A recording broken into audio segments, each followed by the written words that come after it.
السلام علیکم گیس کے ناول پہ آپ سب کو ویلکم۔ ایک خوبصورت ناول پیش کر رہے ہیں جس کا نام ہے محبت اب نہیں ہوگی۔ ناول کی رائٹر ہیں کنول ریاض۔ چلیے چلتے ہیں ناول کی جانب۔ محبت اب نہیں ہوگی، یہ کچھ دن بعد میں ہوگی، گزر جائیں گے جب یہ دن، یہ ان کی یاد میں ہوگی۔ اویک اپ، اویک اپ، ڈارلنگ اویک اپ۔ موبائل الارم کی لمحہ بلمحہ تیز ہوتی آواز اوندھے سوئے شخص کو جگانے میں کامیاب ہو گئی تھی۔ جبھی تو موصوف نے یوں ہی لیٹے لیٹے بستر پر ادھر ادھر ہاتھ مار کر موبائل اٹھانا چاہا اور اپنی کوشش میں ناکام ہو کر کروٹ بدل کر دوسری جانب تلاشا، لیکن موبائل ہنوز اوجھل تھا۔ اس نے تکیے میں سر دے کر دوبارہ سونے کی کوشش کی، لیکن موبائل اسکرین پر جلوہ افروز حسینہ اس وقت تک خاموش ہونے کو تیار نہیں تھی جب تک بٹن دبا کر اس کی آواز کا گلا نہ گھونٹا جائے۔ تنگ آ کر اس نے کمبل جھٹکے سے دور پھینکا اور تکیہ اٹھا کر سامنے دیوار پر دے مارا۔ موبائل کمبل کے اندر سے نکل کر کارپیٹ پر گر پڑا تھا۔ اس نے وال کلاک پر نظر دوڑائی تو موبائل کی تلاش ملتوی کر کے باتھ روم میں گھس گیا۔ پونے گھنٹے بعد جب وہ باتھ گاؤن میں تولیے سے سر رگڑتا باہر آیا تو کمرہ اپنی درست حالت میں ملا۔ اسے معلوم تھا کہ اس کے اٹھنے کا انتظار کرتی زلیخا مائی کے ہاتھوں چند منٹوں میں ہی ہر چیز ٹھکانے پر تھی، اور زلیخا مائی بھی جانتی تھی کہ ہر چیز یوں ہی پھینکنے والے کو اس کی چیز اسے اپنے ٹھکانے پہ ہی چاہیے تھی۔ جبھی تو وہ اس کے اٹھنے سے پہلے بھی کمرے کے 2 چکر لگا چکی تھی، لیکن اسے سویا ہوا پا کر دروازے سے ہی پلٹ گئی تھی، اور اب اس کو باتھ روم میں پا کر کمرہ ترتیب دے کر اس کے ناشتے کا انتظام دیکھنے گئی تھی۔ ہیلو موٹو کی ٹون پر اس کا برش کرتا ہاتھ رک گیا۔ بالوں کی سیٹنگ سے مطمئن ہو کر اس نے پرفیوم اٹھا لیا۔ سائفن دبانے پر پولو کی دلفریب مہک نے پورے کمرے کو مہکا دیا۔ خود پر تنقیدی نظر ڈال کر وہ آئینے کے سامنے سے ہٹ گیا اور متواتر بجتے موبائل کو سائڈ ٹیبل سے اٹھایا۔ ساتھ کالنگ کے جگمگاتے حروف پر ایک نظر ڈال کر اس نے کال ریسیو کی۔ ہیلو یار، شاہ کدھر ہے تو؟ کب سے روڈ پہ تیرا انتظار کر رہا ہوں، اور اوپر سے تو کال بھی اٹینڈ نہیں کر رہا۔ اس کی آواز سنتے ہی ساز شروع ہو گیا۔ کول ڈاؤن، وہ بس آج تھوڑا لیٹ ہو گیا ہوں۔ تو اس طرح کر ادھر آجا، بس 5 منٹ تک نکلتا ہوں۔ داجی کا پتہ ہے نا، بغیر ناشتے کیے جانے نہیں دیں گے۔ موبائل کان سے لگائے وہ کمرے سے نکل آیا۔ چل ٹھیک ہے، پھر میں آ جاتا ہوں، سعد نے کہہ کر کال ڈسکنیکٹ کی تو وہ بھی موبائل پاکٹ میں رکھ کر سیڑھیاں اترنے لگا۔ امجد، امجد، سیڑھیاں اترتے ہوئے وہ چلایا۔ جی چھوٹے شاہ جی۔ امجد بوتل کے جن کی طرح نمودار ہوا۔ اوپر سے میرا بیگ چیک کر کے لاؤ، اور بائک کی چابی بھی۔ وہ ڈائننگ روم کی طرف بڑھ گیا اور امجد حکم کی تعمیل میں اس کے کمرے کی طرف۔ السلام علیکم داجی۔ Hello everyone. ٹیبل کے گرد بیٹھے افراد کو مخاطب کرتا وہ چیئر کھینچ کر بیٹھ گیا۔ مائی صرف اور صرف جوس۔ زلیخا مائی کو مختلف چیزیں اپنے سامنے رکھتے دیکھ کر اس نے رکا اور اورنج جوس کا گلاس اٹھا کر منہ سے لگا لیا۔ شاہ کچھ اور بھی تو لو نا بیٹا۔ داجی کے کہنے پر اس نے انہیں دیکھا۔ نہیں داجی، بس کافی ہے، ویسے بھی آج لیٹ ہو گیا ہوں۔ ٹیبل پر گلاس رکھتے ہوئے اس نے کہا۔ اسی وقت امجد بیرونی دروازے سے اندر آیا۔ شاہ جی، سعد صاحب آ گئے ہیں، آپ کو بلا رہے ہیں۔ اوکے، اللہ حافظ۔ امجد کی بات سن کر وہ باہر کی طرف بڑھتے ہوئے سب سے مخاطب ہوا تھا۔ اس کی اسپورٹ بائک گیٹ سے باہر سعد کی بائک کے پاس کھڑی تھی۔ اس نے امجد کے ہاتھ سے بیگ لے کر پہنا تو بیگ کے اسٹریپس چوڑے ہونے کے باوجود ہیڈ بائک کے سیش کو چھپانے میں ناکام رہے تھے۔ ہائے، بائک کے قریب آ کر اس نے سعد کے ہاتھ پر ہاتھ مارا اور بائک پر بیٹھ گیا۔ چلیں؟ سعد نے اسے دیکھتے ہوئے پوچھا۔ چلو، اس کے کہتے ہی بائک زن سے آگے بڑھ گئی۔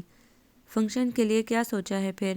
بائکس پارکنگ میں کھڑی کر کے اندر کی طرف بڑھتے سعد نے سوال کیا تو شاہ زیب نے ایک پل کو گردن اس کی طرف گھمائی اور پھر سے سامنے راستے پر نظریں جما دیں۔ سوچنا کیا ہے، سر احسان نے کمپیئرنگ کی ذمہ داری دے رکھی ہے، اور پھر ساتھ ہی فائنل ایگزامز۔ میرا نہیں خیال کہ میں کچھ ایکسٹرا کر سکوں گا۔ کی رنگ گھماتے ہوئے اس نے سرسری لہجے میں کہا۔ بات تو ٹھیک ہے، ویسے بھی سارا انتظام ہماری سوسائٹی نے ہی سنبھالنا ہے، ایسے میں علیحدہ سے کچھ اور ارینج کرنا مشکل ہو جائے گا۔ چلو خیر، یہ سب بھی ہو جائے گا تو بہت ہے۔ اویس پتہ نہیں آیا ہے یا نہیں؟ آیا تو ضرور ہوگا، یہ الگ بات کہ لڑکیوں کو تاڑنے میں مصروف ہوگا۔ سعد نے اویس خواجہ کے متعلق شاہ زیب کی بات سنی تو قہقہ لگا کر ہنس پڑا۔ بات تو تمہاری واقعی ٹھیک ہے، لیکن اب کیا کر سکتے ہیں، یہ واحد معاملہ ہے جس میں وہ کسی کی نہیں سنتا۔ سعد نے تعصب سے سر ہلایا۔ یہ تو ہے۔ شاہ زیب نے بھی اس کی تائید کی، اور دونوں اویس خواجہ کو ڈھونڈنے آگے بڑھ گئے۔ فنکشن میں بہت کم دن رہ گئے تھے اور ابھی ڈھیروں کام ان کا منتظر تھا۔ انو، موئم نے لجاتے ہوئے دھیمے سے انم کو پکارا تھا، جبکہ انم اس کی پکار نظر انداز کرتے ہوئے ناول پڑھنے میں مگن تھی۔ انو اس بار مزید چاشنی سموتے پکارا گیا تھا۔ انم نے سر اٹھائے بغیر کہا، گویا بات کرنے کا عندیہ دیا۔ وہ انو، میں باہر لان میں جا کے پڑھ لوں؟ امید بھری نظروں سے دیکھتے سوال کیا۔ کیوں؟ ناول چھوڑ چھاڑ غصے سے گھورا گیا۔ وہ مجھے یہاں گھٹن محسوس ہو رہی ہے۔ مومی، دماغ تو ٹھیک ہے تمہارا؟ باہر اتنی گرمی ہے اور تمہیں یہاں اے سی والے کمرے میں گھٹن؟ انم نے تعصب سے سر ہلایا۔ پلیز انو، میں وہاں ریلیکس ہو کر پڑھوں گی۔ منت بھرے انداز نے انم کو ماننے پر مجبور کر دیا تھا۔ اچھا ٹھیک ہے، لیکن پڑھائی کا مطلب صرف پڑھائی، انڈرسٹینڈ؟ انگلی اٹھاتے ہوئے انم نے یاد دہانی کروائی۔ اوکے میری اچھی انو۔ انم کے گال پر پیار کرتے وہ کتاب اٹھاتی باہر کی طرف بھاگی اور لان میں جانے کے بجائے ٹیرس کی سیڑھیوں پہ ہی بیٹھ گئی۔ توبہ، کتنا خشک مضمون ہے یہ کیمسٹری بھی۔ گھٹنوں پہ دھری کتاب بند کر کے ہتھیلی پہ ٹھوڑی ٹکائے وہ اپنے دل پسند مشغلے میں مصروف ہو گئی تھی۔ ہائے ڈونلڈ ڈک، کیسی ہو؟ ارے واہ، بگز بنی اور پنک پینتھر بھی موجود ہے۔ مکی ماؤس کہاں رہ گیا بھئی؟ اچھا وہ رہے، واؤ، ساتھ میں وائٹ لیمپ اور ٹویٹی بھی ہے۔ اور وہ، ہائے مار دیا انو، ابھی پتہ نہیں اور کس کس سے ملاقات کرنی تھی، لیکن انم کے زوردار جھامپڑ نے بلبلانے پہ مجبور کر دیا تھا۔ تمہیں کب عقل آئے گی مومو؟ انم خوف زدہ لہجے میں بولتی مریم کے پاس ہی بیٹھ گئی۔ اب میں نے کیا کر دیا جو آپ غصے ہو رہی ہو؟ کمر سہلاتے ہوئے جھنجھلا کر پوچھا گیا۔ اندر سے پڑھنے کا بہانہ کر کے یہاں بیٹھ کر بادلوں پر غور و فکر کیا جا رہا ہے، اور وہ بھی کارٹون کریکٹرز۔ دریافت کرنے کے لیے تم کب بڑی ہوگی؟ ہاں، اگلے ماہ فائنل ایگزامز ہیں تمہارے۔ انم نے اسے لتاڑا تو مریم بھی تپ گئی۔ انو، پہلے میرے کبھی برے نمبر آئے ہیں جو اب یوں بیہیو کر رہی ہیں؟ اور میرے دوستوں سے تو آپ کو پتہ نہیں کیا بیر ہے۔ میں یہ نہیں کہہ رہی مومی کہ تم پڑھائی پہ دھیان نہیں دیتی، لیکن جانو اگر پوری توجہ پڑھائی پر دو گی تو تمہارے اور زیادہ اچھے نمبر آئیں گے۔ مریم کے ماتھے پر پڑے بالوں کو انگلیوں سے سنوارتے انم نے اپنی بات جاری رکھی۔ اور جہاں تک بات ہے کارٹونز کی، تو آپ سیکنڈ ایئر کی اسٹوڈنٹ کو اگر کوئی اڑتے بادلوں میں جانوروں کی شبیہ بناتا دیکھ لے تو خود سوچو وہ کیا رائے قائم کرے گا تمہارے بارے میں۔ کرتا ہے تو کرتا پھرے، جو مرضی رائے قائم، مجھے تو بس یہ پتا ہے کہ یہ سب میرے دوست ہیں اور بس۔ منہ پھلا کر ناپسندیدگی کا اظہار کیا گیا تو انم اس کے بچپنے پر تعصب سے سر ہلاتی اٹھ کھڑی ہوئی۔ اچھا بابا، جو تمہاری مرضی ہے کرو، لیکن فارغ وقت میں اور پڑھائی کے وقت صرف پڑھائی، انڈرسٹینڈ؟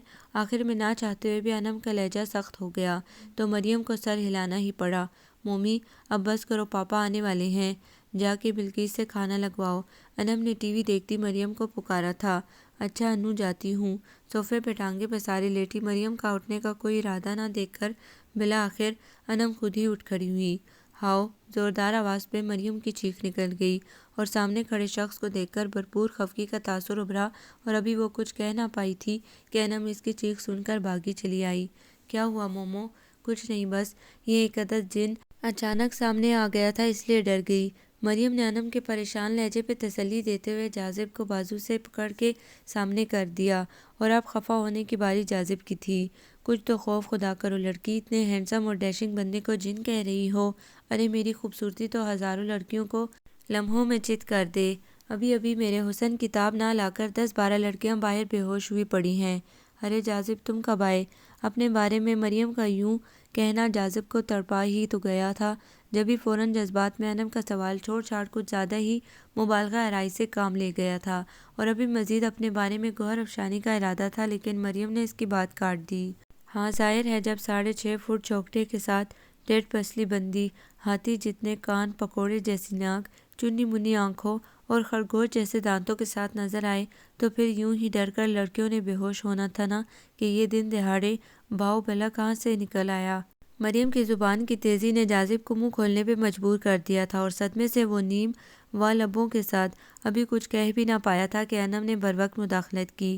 اسٹاپ اٹ مومی، کتنی دفعہ سمجھایا ہے تمہیں کہ یوں جسمانی شکل و صورت پہ نام نہیں دھرتے، اللہ تعالیٰ ناراض ہوتے ہیں۔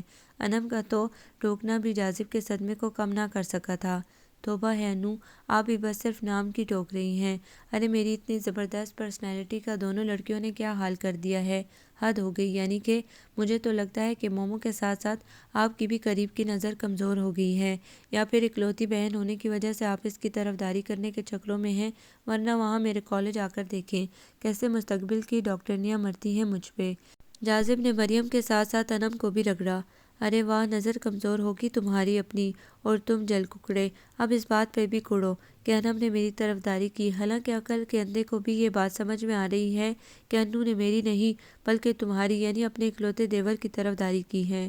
مریم اور جاذب ایک بار پھر سے شروع ہو چکے تھے اور انم باہر بجتے ہارن کی آواز سن کر اندر کچن کی طرف مڑ گئی، کیونکہ اسے پتہ تھا کہ ان دونوں کی لڑائی اب پاپا ہی آ کر ختم کروا سکتے تھے، اور وہ آ چکے تھے۔ رمشا، رمشا، کہاں ہو تم؟ طوبیٰ مسلسل آوازیں دیتی کچن میں ہی چلی آئی۔ کیا بنا رہی ہو؟ چولہے کے سامنے کھڑی رمشا سے سوال کرتی وہ خود ہی ڈھکن اٹھا کر دیکھنے لگی۔ قیمے کے پراٹھے، املی کی چٹنی اور دہی پھلکیاں۔ پراٹھے کے لیے پیڑے بناتی رمشا کے بتانے پر طوبیٰ بے حد خوشی سے کھلکھلائی۔ واؤ، آج تو ناشتے کا مزہ آ جائے گا۔ سچی رمشا، اگر تم نہ ہوتی تو ہمیں زبیدہ کے ہاتھ کے وہی پھیکے سٹے ٹوسٹ کھانے پڑتے۔ اللہ بھلا کرے تمہارے کوکنگ کے شوق کا۔ طوبیٰ اسے دعائیں دیتی کرسی گھسیٹ کر بیٹھنے لگی تھی جب رمشا نے بازو سے پکڑ کر گھسیٹا۔ میرے ساتھ ساتھ کچھ اجر تم بھی کما لو، چلو فیلنگ کرو ان پراٹھوں کی، اور دھیان سے برابر ترجمانہ قیمے کی بند میں خود ہی کر لوں گی۔ چمچ طوبیٰ کے ہاتھ میں پکڑا کر رمشا نے قیمے کے مسالے والا پیالہ اس کے سامنے رکھا۔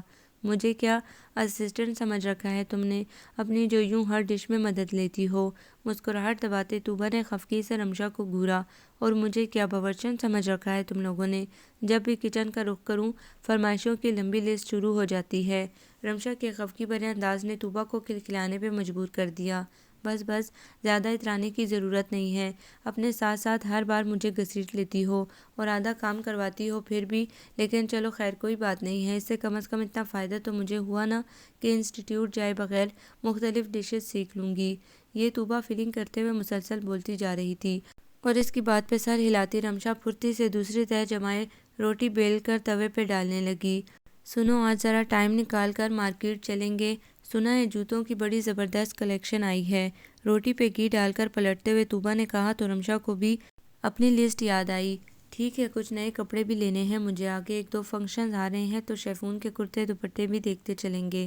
پھلکیوں کے لیے بیسن گھولتے ہوئے رمشا نے کہا تو طوبیٰ بھی مطمئن ہو کر دوسری روٹی بیلنے لگی۔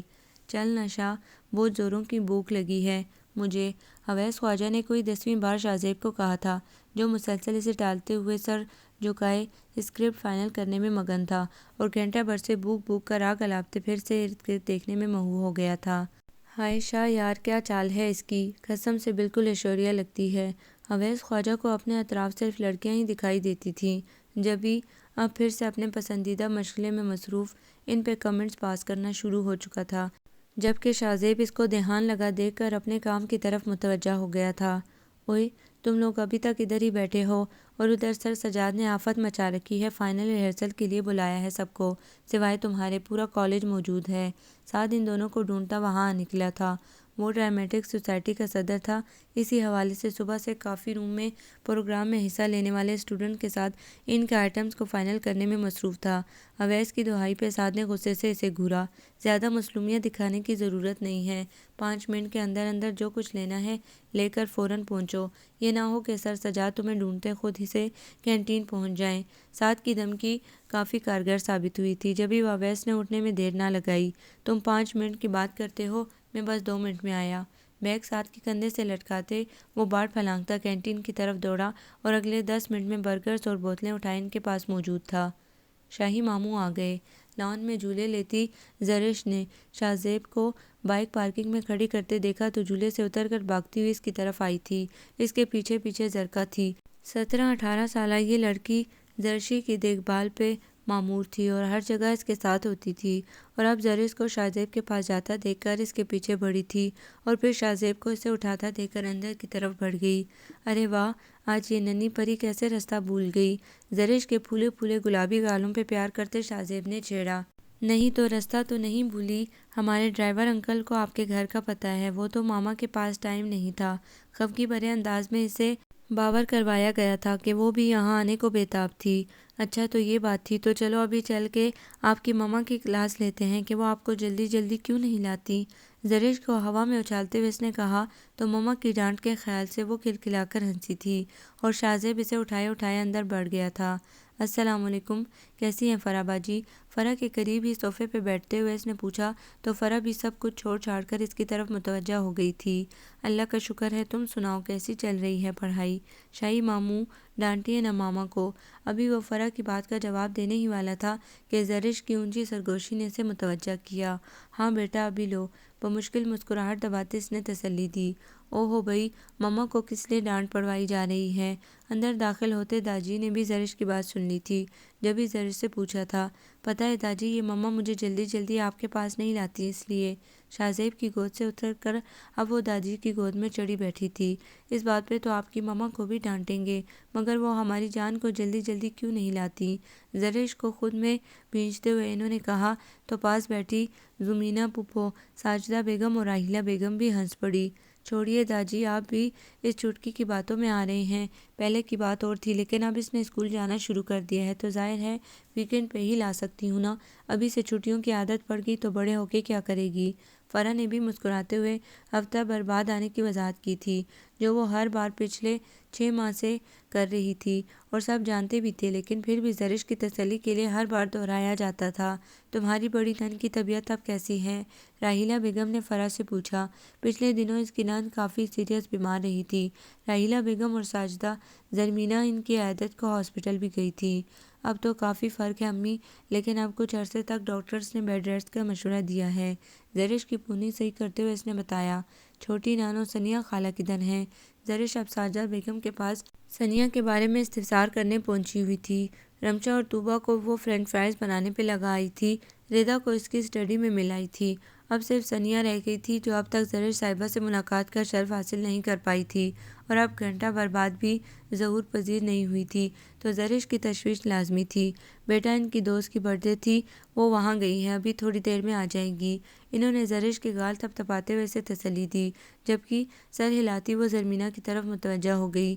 نانو پھپھو آپ ردا خالہ سے کہیں کہ اتنا زیادہ نہ پڑھا کرے، اگر وہ خود ہی بیمار ہو گئیں تو پھر ان کے مریضوں کو کون دیکھے گا؟ ردا میڈیکل کے فرسٹ ایئر میں تھی اور ان کے امتحان قریب تھے، جبھی سر کتابوں میں گھسائے بیٹھی رہتی تھی۔ اس بات پہ زرش پریشان تھی۔ وہاں موجود سارے نفوذ اس کی بات پر ہنس پڑے تھے۔ اوکے جانو، میں کہہ دوں گی خالہ سے، لیکن اگر خالہ پڑھیں گی نہیں تو پھر ڈاکٹر کیسے بنیں گی؟ زرمینہ کی بات پہ اس نے اپنے چھوٹے سے سر کو ہلایا۔ لیجیے بھائی زرش صاحبہ، یہ آپ کے فنگر چپس اور نگیٹس۔ رمشا ٹرے اٹھائے اندر داخل ہوئی تھی، اس کے پیچھے طوبہ بھی کیک اور چکن اٹھائی ہوئی تھی، جبکہ زبیدہ چائے کا ٹرے اٹھائی ہوئی تھی۔ زبیدہ شامی کباب والی پلیٹ وہیں رہ گئی ہے، وہ بھی لیتی آنا، اور شاہی کے لیے بھی جوس لے آنا۔ اورنج جوس کا گلاس زرش کے پاس رکھتے طوبہ نے کہا تو زبیدہ سر ہلاتی باہر نکل گئی۔ شاہی کیا لوگے؟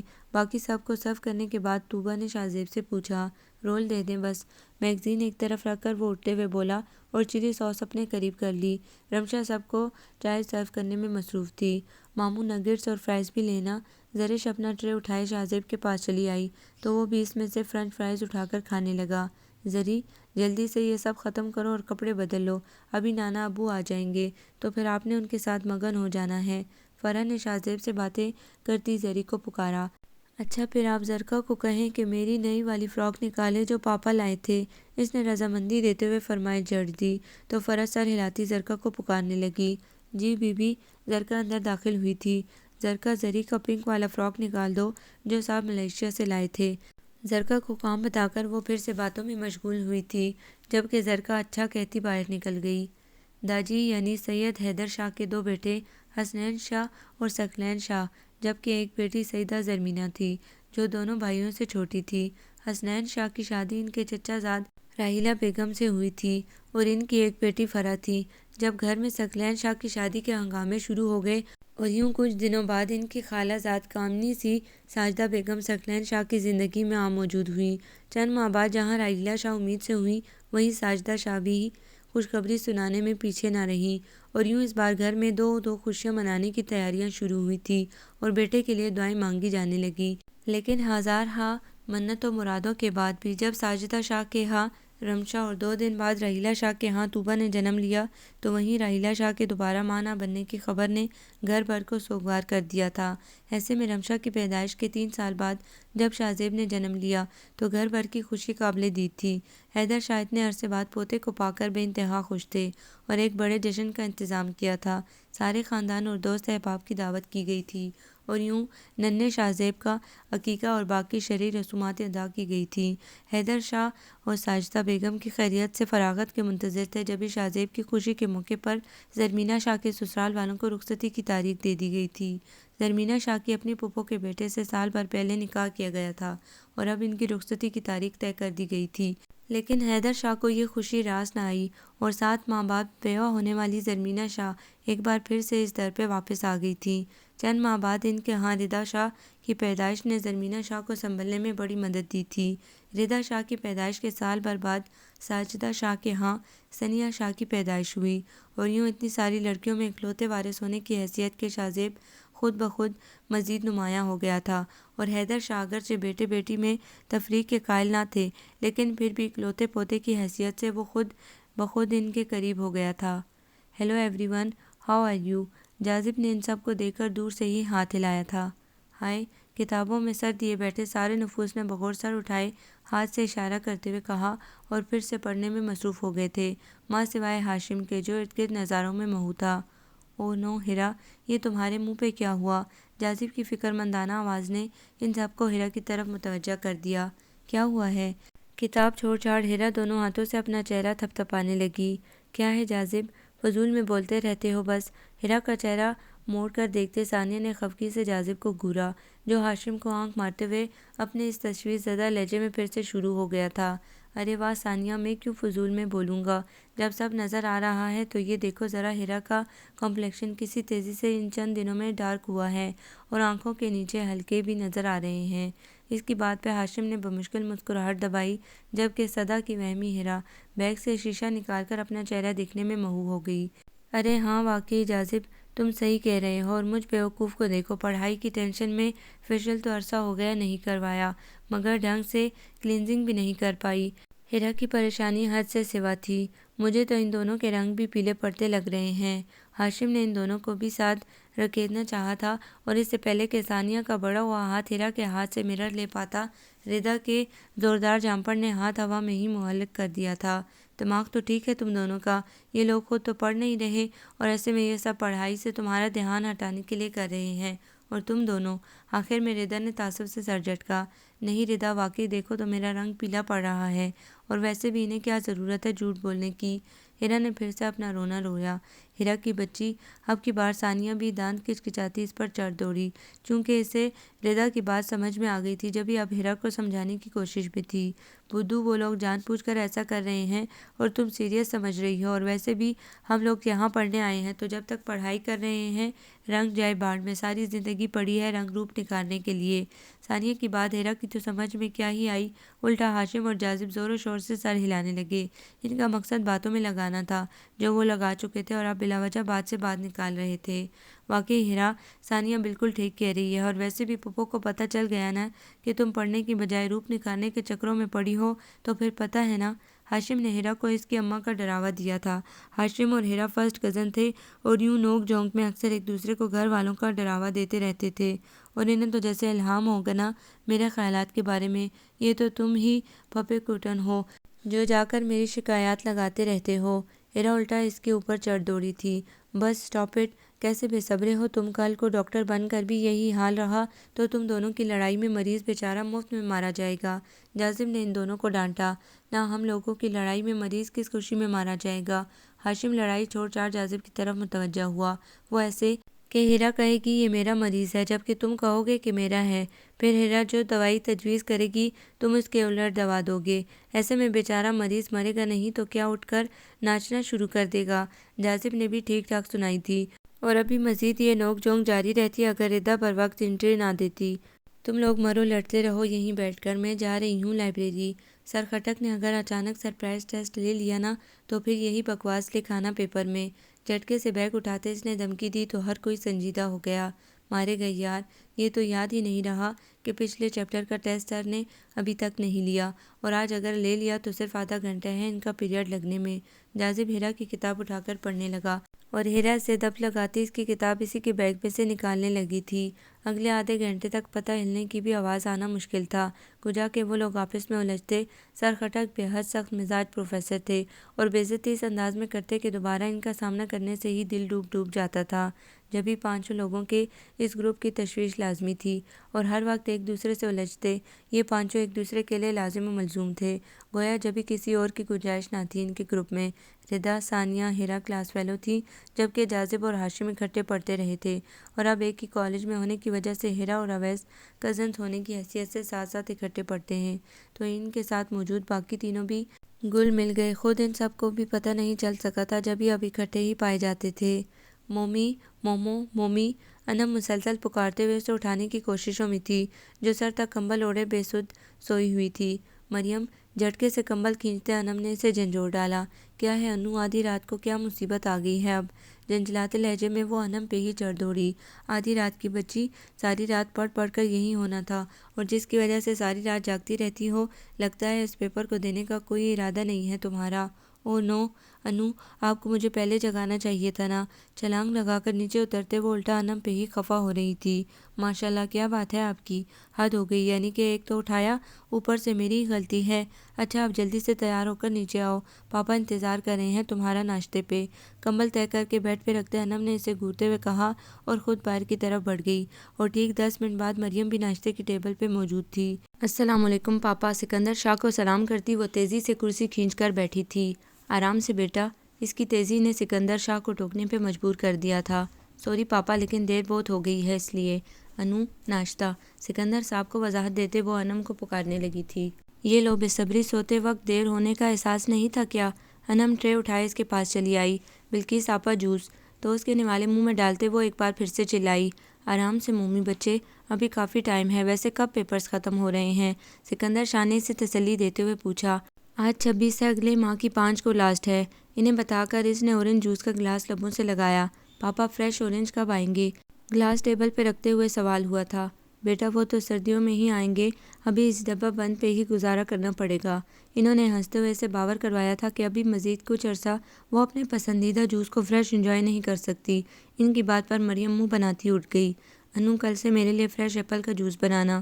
انو کو اپنے دوسرے پسندیدہ فلیور کے بارے میں یاد دہانی کرواتے وہ اپنا بیگ اٹھاتی باہر بھاگی۔ اچھا بابا انو، دعا کیجیے گا۔ دینو کاکا، دینو کاکا۔ اب باہر پورچ میں اس کی آواز گونجی تھی، اور انم اور سکندر شاہ اس کی بے صبری پہ ایک دوسرے کو دیکھتے ہوئے ہنس پڑے تھے۔ یہ کب بڑی ہوگی پاپا؟ چائے کا کپ لبوں سے لگاتے انم نے اس انداز میں کہا تھا گویا اسے مریم کے بڑے ہونے کی بالکل امید نہیں تھی۔ اس کے انداز پہ سکندر شاہ کی ایک بار پھر ہنسی چھوٹ گئی تھی، اور خود انم بھی سر ہلاتی چائے پینے لگی۔ حقہ جان رمشا کی ساس کا فون آیا تھا، وہ کہہ رہی تھی کہ جاذب اگلے ماہ پاکستان آ رہا ہے۔ راحیلہ بیگم نے چائے کا کپ ان کے سامنے رکھتے ہوئے دھیمے لہجے میں بتایا۔ اچھی بات ہے، کس تاریخ کو آ رہا ہے؟ سر ہلاتے ہوئے انہوں نے استفسار کیا۔ 8 تاریخ کو، اور آج 28 ہے، 10 دن ہیں بیچ میں، 1 ماہ کی چھٹی ہے اس کی۔ ابلا ہوا انڈا ان کی پلیٹ میں رکھتے ہوئے انہوں نے بتایا۔ اچھا تو پھر ایسا کرو، انہیں آج رات کھانے پہ بلا لو، اور طوبہ کے سسرالیوں کا بھی عندیہ لے لو، اگر وہ لوگ بھی رضامند ہوں تو انہیں بھی بلا کر اکٹھی دونوں کی تاریخ طے کر دیتے ہیں۔ انہوں نے پلیٹ ٹیبل پہ رکھتے ہوئے گویا بات ختم کی۔ بہت اچھا حقہ جان، میں ابھی ساجدہ کو یہ خوشخبری سناتی ہوں۔ راحیلہ شاہ خوشی خوشی اٹھ کھڑی ہوئیں، اور ساجدہ شاہ کو بتانے کے بعد اب وہ طوبہ کے سسرال فون کر رہی تھیں، اور ان لوگوں کی طرف سے بھی رضامندی پا کر انہیں رات کے کھانے کی دعوت دے ڈالی۔ اور ساجدہ شاہ رمشا کے سسرال فون کرنے کا کہہ کر وہ کچن کی طرف بڑھ گئی۔ فریج کا جائزہ لینے کے بعد کچھ ضروری سامان کی لسٹ بنا کر فرید کو دی کہ وہ فوراً بازار سے یہ سامان لے آئے، اور زبیدہ کو طوبہ رمشا کو بلانے بھیجا تھا۔ جی امی، جی تائی امی، دونوں ایک ساتھ ہی جلوہ افروز ہوئی تھیں۔ بیٹا آج شام تم دونوں کے سسرالیوں کی دعوت ہے، کھانے کا انتظام کرنا ہے تم لوگ۔ زبیدہ کو ساتھ لگا کر تیاری شروع کرو، اور کوشش کرنا کہ جلدی کام ختم ہو جائے تاکہ تم لوگ فریش ہو جاؤ ان کے آنے سے پہلے۔ بریانی میں بنا لوں گی، اور ٹرائفل ساجدہ تم لوگ chicken roast, white chicken korma اور نمکین گوشت بنا لو۔ کباب پہلے ہی 2 طرح کے فریز ہوئے پڑے ہیں، وہ زبیدہ تل لے گی، اور سلاد لیے بھی چیزیں زبیدہ سے کٹوا لو، اور اگر کوئی ڈش بنانی ہے اور تو وہ بھی دیکھ لینا۔ میرا خیال ہے کہ وہ لوگ ذرا جلدی آئیں گے تو چائے کے لیے رول اور کباب تل لیں گے، اور کیک بسکٹ منگوا لیے ہیں میں نے، بلکہ میں ساتھ میں فروٹ چاٹ بنا لیتی ہوں۔ تیزی سے ہاتھ چلاتی مختلف چیزیں کیبنٹس میں سے نکالتی راحیلہ بیگم اسی تیزی سے یہ سب ان کی گوشگزار کر رہی تھی اور وہ لوگ ہونک بنی ایک دوسرے کا منہ دیکھ رہی تھی۔ اپنے سسرالیوں کی یوں اچانک آمد انہیں ورطۂ حیرت میں ڈال رہی تھی، لیکن ان کی اس حیرت سے راحیلہ شاہ کو کوئی سروکار نہ تھا۔ جب تک وہ دونوں ہوش میں آ کر کچھ پوچھنے کے قابل ہوئی تھی تب تک راحیلہ شاہ اشیاء اٹھائے باہر جا چکی تھیں۔ ایسے میں زبیدہ کو بلا کر مطلوبہ ڈشز تیار کرنے کے سوا کچھ اور نہ سوجی تو دونوں ہی زبیدہ کو پکارتی کام میں مصروف ہو گئیں۔ ارے واہ، کتنا مزہ آئے گا، ایک ساتھ دو شادیاں! ثنیہ نے کھلکھلاتے ہوئے اپنی خوشی کا اظہار کیا۔ ردا، تم اور میں ایک جیسی ڈریسنگ کریں گے، ٹھیک ہے نا؟ ثنیہ نے ردا سے پوچھا تو اس نے بھی اس بات میں سر ہلا دیا۔ اس خوشخبری کی بدولت ہی آج وہ اپنے حجرے سے باہر سب کے بیچ اتنی دیر سے بیٹھی تھی، ورنہ پہلے تو صرف ناشتے کھانے چائے پہ ہی نظر آتی تھی۔ بس زیادہ اٹھلانے کی ضرورت نہیں ہے۔ ہماری شادی کے بعد جب دونوں کو کچن کا کام سنبھالنا پڑا تو عقل ٹھکانے آ جائے گی۔ رمشا نے جلے بلے انداز میں انہیں دھمکانا چاہا۔ اسے اس بات کا دکھ تھا کہ وہ طوبیٰ کی اور طوبیٰ اس کی شادی انجوائے نہیں کر سکے گی، جب یہ اب اپنا غصہ ان دونوں پر اتار رہی تھیں۔ آپ کی اطلاع کے لیے عرض ہے رمشا باجی کہ ہمارے ہاں لڑکیوں کو کھانا پکانا ضرور سکھایا جاتا ہے، لیکن تعلیم مکمل ہونے کے بعد ردا کا تو اگلے 5 سال تک کچن میں جانے کا کوئی ارادہ نہیں، اور میں بھی چھٹیاں ہوتے ہی کوئی کورس شروع کر دیا کروں گی۔ ایسے میں ہماری سکرامیاں کیسے ہم سے کچن کا کام کروا سکیں گی؟ سدا کی کامچور اور کھانا پکانے سے الرجک، ثنیہ نے بڑے آرام سے اپنے بچاؤ کا حل بتایا تھا، لیکن یہ سب کہتے ہوئے اس کی نظر راحیلہ شاہ پہ نہیں پڑی تھی، جو دروازے میں کھڑی اس کے اعلیٰ ارشادات سن رہی تھیں اور اب ٹھیک ٹھاک غصے میں آ چکی تھیں۔ شاباش ہے تم پہ بچے! ارے ان لوگوں نے تو اس لیے تعلیم مکمل کرنے کے بعد کچن سنبھالا تھا کہ ان تینوں نے صرف گریجویشن کی تھی۔ چلو، جہاں 12 سال انتظار کیا وہاں 2 سال اور سہی، لیکن تم دونوں کسی خوش فہمی میں مت رہنا۔ ارے قسمت کا کیا پتہ کب تمہارے نصیب کا لکھا سامنے آ جائے اور چٹ منگنی پٹ بیاہ والی بات ہو جائے۔ ایسے میں اگلے گھر جا کر ماؤں کا خوب نام روشن کرو گی۔ ویسے تائی امی ایک بات سمجھ نہیں آتی، جب ہم لوگ ایک اچھا کوک رکھ سکتے ہیں اور زبیدہ بھی ٹھیک ٹھاک پکا لیتی ہے تو پھر کیا کھانا خود پکانا ضروری ہے؟ ثنیہ کی زبان پھر سے پھسلی تھی۔ بیٹا، یہ اللہ کا کرم ہے کہ ہم لوگ ملازم رکھنے کی پوزیشن میں ہیں، لیکن بیٹا یہ ضروری تو نہیں کہ جہاں آپ کی شادی ہو وہ لوگ بھی کل وقتی ملازم رکھیں۔ شادی کرتے وقت ہم لوگ صرف یہ دیکھتے ہیں کہ خاندان اچھا ہو، لوگ شریف ہوں، لڑکا اچھا ہو، محنتی ہو، قابل ہو۔ اب جب ایسے اگر ہم لوگ صرف اس بنا پر رشتہ چھوڑ دیں کہ وہ جس وقتی ملازم رکھے ہوئے ہیں، یا یہ کہ ان کے ہاں کھانا پکانے کے لیے علیحدہ سے کوئی ملازم نہیں ہے، تو بیٹا یہ تو بڑی غلط بات ہے۔ روپے پیسہ وقتی ہے، آج ہے شاید کل ہو نہ ہو، لیکن اس کی بنا پہ رشتے کرنا عقل مندی نہیں۔ اور ویسے بھی جو سکون اپنے گھر والوں کے لیے خود کھانا پکا کر ملتا ہے اس کا الگ ہی مزہ ہے۔ اس کا گال تھپ تھپاتے وہ واپس پلٹ گئیں تو ثنیہ پھر سے طوبیٰ اور رمشا کے پیچھے پڑ گئی۔ اچھا تو یہ بات تھی، جبھی تو میں کہوں کہ منگنی ہونے کے فوراً بعد ہی رمشا باجی کو کوکنگ سیکھنے کے لیے انسٹیٹیوٹ جانے کا شوق کیوں چڑھا تھا، اور طوبیٰ باجی بھی ہر نئی ڈش بڑے شوق سے سیکھتی تھی، تو وہ سب اپنے ہونے والے میاؤں کے لیے تھا تاکہ جاتے ہی یہ اپنی داغ بٹھائی جا سکے۔ آنکھیں مٹکاتے ہوئے جس انداز میں ثنیہ نے کہا تھا وہ ان دونوں کو تپانے کے لیے کافی تھی، جبھی وہ دونوں اس کی طرف لپکی تھی اور وہ کھلکھلاتی ہوئی باہر بھاگی تھی۔ انو، یہ ڈرائنگ روم میں کون آیا ہے؟ مریم کا آج آخری پیپر تھا اور پیپر دے کر آنے کے بعد جو سوئی تھی تو شام کی خبر لائی تھی، اور اب بھی ڈرائنگ روم میں آوازیں آتی دیکھ کر وہ سیدھی کچن میں چلی آئی۔ زہرہ پھپھو آئی ہیں، ساتھ میں آمنہ پھپھو ہیں، کاشف بھائی کی شادی کا کارڈ دینے آئی ہیں، ٹرالی میں برتن سیٹ کرتی انم نے بتایا۔ ہیں سچی؟ شکر ہے کوئی تو فنکشن آیا فیملی میں۔ اچھا، میں بس 5 منٹ میں فریش ہو کر آئی۔ وہ الٹے پاؤں واپس بھاگی تھی اور تھوڑی دیر بعد سب کے ساتھ موجود تھی۔ السلام علیکم پھپھو، دونوں کو ایک ساتھ سلام کرتی وہ ایک کے قریب ہی بیٹھ گئی۔ وعلیکم السلام پھپھو کی جان، زہرہ پھپھو اسے خود میں سموتے ہوئے خوش دلی سے بولی تھی۔ زہرہ ان کی سگی پھپھو تھی، جاذب کی امی، جبکہ آمنہ پھپھو زہرہ پھپھو کی نند تھیں، اور جاذب لوگوں کی دیکھا دیکھی انم مریم بھی انہیں پھپھو ہی پکارتی تھی۔ پھپھو بھابھی کے لیے شاپنگ کر لی؟ پلیٹ میں کیچپ انڈیلتی مریم نے پوچھا تھا، اور انم کی گوریوں کے باوجود گلاب جامن اٹھا کر اپنی پلیٹ میں رکھ لیا۔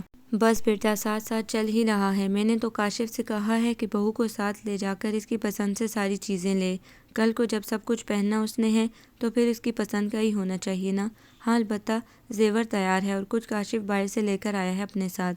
آمنہ پھپھو نے چائے پیتے ہوئے اسے بتایا تھا۔ مومو تم پھپھو کے پاس بیٹھ کر انہیں کمپنی دو، میں ذرا کچن دیکھ لوں۔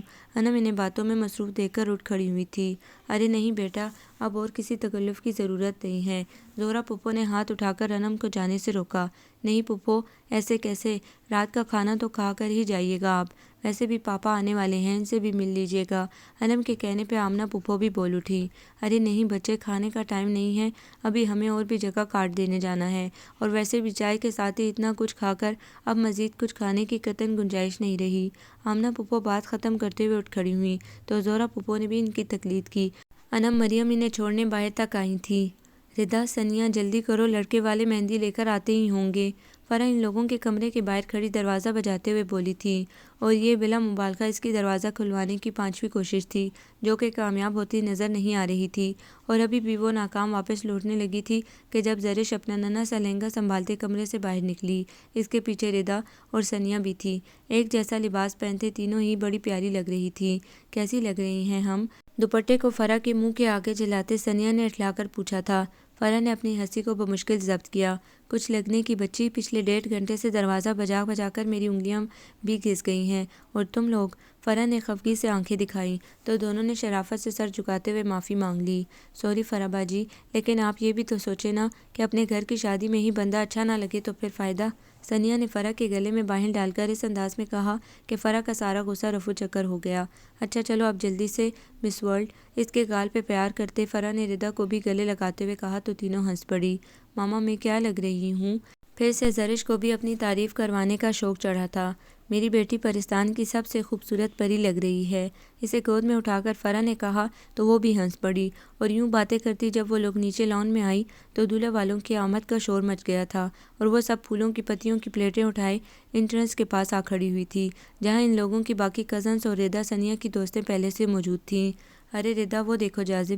ثانیہ نے کونی مار کر ردا کی توجہ آنے والے مہمانوں کی طرف مبذول کروائی، اور اگلے ہی لمحے وہ تینوں اس کے سر پہ کھڑی تھیں۔ جاذب اور اس کے ساتھ کھڑا ہاشم بھی حیرانگی سے انہیں دیکھنے لگے۔ اچھا تو تمہارے اس کزن کی شادی تھی جس کی وجہ سے تم ہمارے ہاں نہیں آئے؟ ردا نے خوشی اور حیرت سے ملے جلے انداز میں کہا۔ ہاں تو اور کیا، لیکن ہم لوگوں کو آج تک پر پتہ ہی نہیں چل سکا کہ ہمارے کزنس کے آپس میں ہی شادی ہو رہی ہے۔ امیزنگ! جاذب کی خوشی قابل دید تھی، اس کی آنکھوں کی چمک کئی گنا بڑھ گئی تھی۔ ہاں وہ منگنی پہ مجھے شدید بخار تھا جس کی وجہ سے میں شریک ہی نہیں ہو سکی تھی، ردا منہ بناتے ہوئے بولی تھی۔ اسے اس بات کا بڑا کل تھا کہ 3 سال پہلے انجام پائی جانے والی منگنی میں وہ شریک نہیں ہو سکی تھی۔ جاذب، یہاں کیا کر رہے ہو تم؟ انم جاذب کو دروازے میں ہی رکا دیکھ کر اس کی طرف بڑھی۔ وہ انو بھابی، یہ میری کلاس فیلوز ہیں، ردا، ثانیہ اور ہیرا، اور رمشا بھابی ردا کی فرسٹ کزن ہیں۔ جاذب نے خوش دلی سے ان کا تعارف کروایا، اس کے لہجے کی کھنک نے انم کو چونکایا تھا۔ اور گرلز، یہ ہے میری پیاری سی بھابی انم، جو کہ عاطف بھائی کی منگیتر کا شرف رکھتی ہیں اور میرے ماموں کی بیٹی ہیں۔ بات وہ باقی سب سے کر رہا تھا لیکن دیکھ ردا کو رہا تھا، اور یہی وہ لمحہ تھا جب انم اس کے اندر کا بیت پا گئی تھی، جبھی کافی غور سے ردا کو دیکھا تھا، اور پھر بارات اور ولیمے کے فنکشن میں بھی یہ دونوں اس کی نظروں کے حصار میں رہے تھے۔ ردا کے انداز سے تو وہ کچھ محسوس نہیں کر پائی تھی، لیکن جاذب کے بارے میں وہ 100% متفق ہو گئی تھی کہ وہ ردا میں انٹرسٹڈ ہے۔ یہی سب دیکھ کر اس نے زہرا پھپھو کو اس سے ملوایا تھا۔ ثانیہ ہیرا کی طرح وہ ردا کو بھی جاذب کی کلاس فیلو ہی سمجھ رہی تھی، اور انم نے بھی انہیں ابھی سے کچھ بتانا مناسب خیال نہیں کیا تھا کہ ابھی ان کی تعلیم مکمل ہونے میں کافی عرصہ تھا، جب مناسب وقت آئے گا تو وہ خود ہی انہیں بتا دے گی۔ لیکن جاذب کو اس نے نہیں بخشا تھا، اور اس سے سب اگلوانے کے بعد اب وہ اور مریم اس سے ایک زبردست ٹریٹ لینے کے چکروں میں تھی۔ مومی، یہ سلاد فریج میں رکھوا دو، جاؤ اب جلدی سے فریش ہو جاؤ، وہ لوگ ابھی آتے ہی ہوں گے، انم نے مریم سے کہا تھا، اور خود باقی چیزوں پہ طائرانہ نظر ڈالتی مطمئن سی باہر نکل گئی۔ آج ان کے ہاں رمشا اور کاشف کی دعوت تھی، جس میں زہرا پھپھو اور خود آمنہ پھپھو کی پوری فیملی شریک تھی۔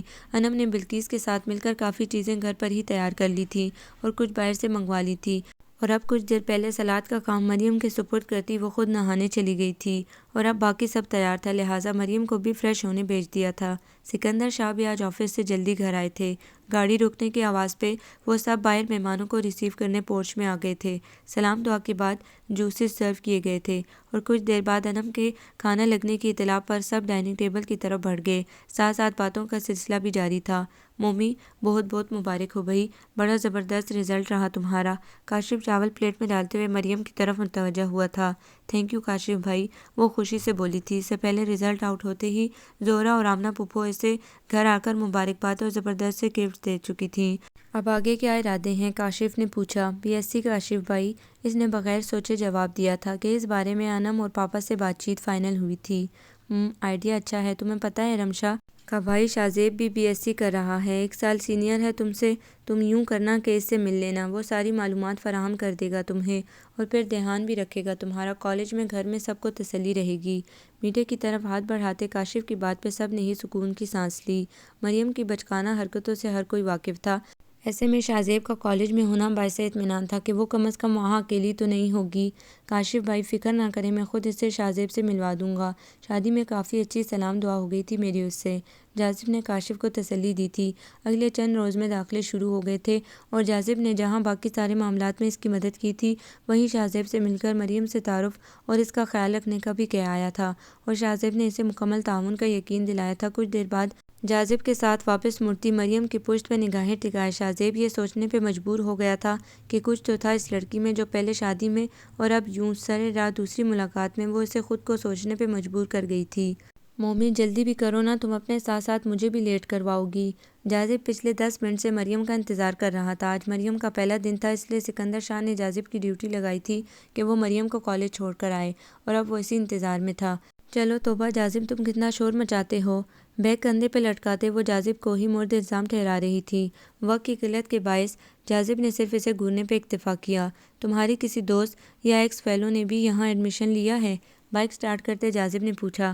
پتہ نہیں، سب سے اچھی سلام دعا تھی لیکن بیسٹ فرینڈز میری کوئی تھی ہی نہیں، اس لیے پیپرز کے بعد کسی سے بھی رابطہ نہیں ہو سکا اور نہ ہی ایڈمیشن کرواتے وقت کسی سے ملاقات ہوئی۔ ویسے میری آدھی کلاس تو میڈیکل کی طرف نکل گئی ہوگی، باقی کے آدھے انجینئرنگ یا BSc کی طرف یا پھر کامرس میں ایک آدھی ہوگا جو اس طرف آیا ہوگا۔ اڑتے ہوئے دوپٹے کو ایک ہاتھ سے سنبھالتے اس نے تفصیلاً جاذب کو بتایا تھا جو اس کی بات پہ تعصب سے سر جھٹک کر رہ گیا تھا۔ نہ مجھے سمجھ نہیں آتی، گھر میں تو تم اتنا پٹر پٹر بولتی ہو لیکن کالج میں تم سے اتنا بھی نہیں ہو سکا کہ 2-4 اچھی دوستیں ہی بنا لو۔ غصے سے کھولتے اس نے بائک پارکنگ میں کھڑی کی تھی۔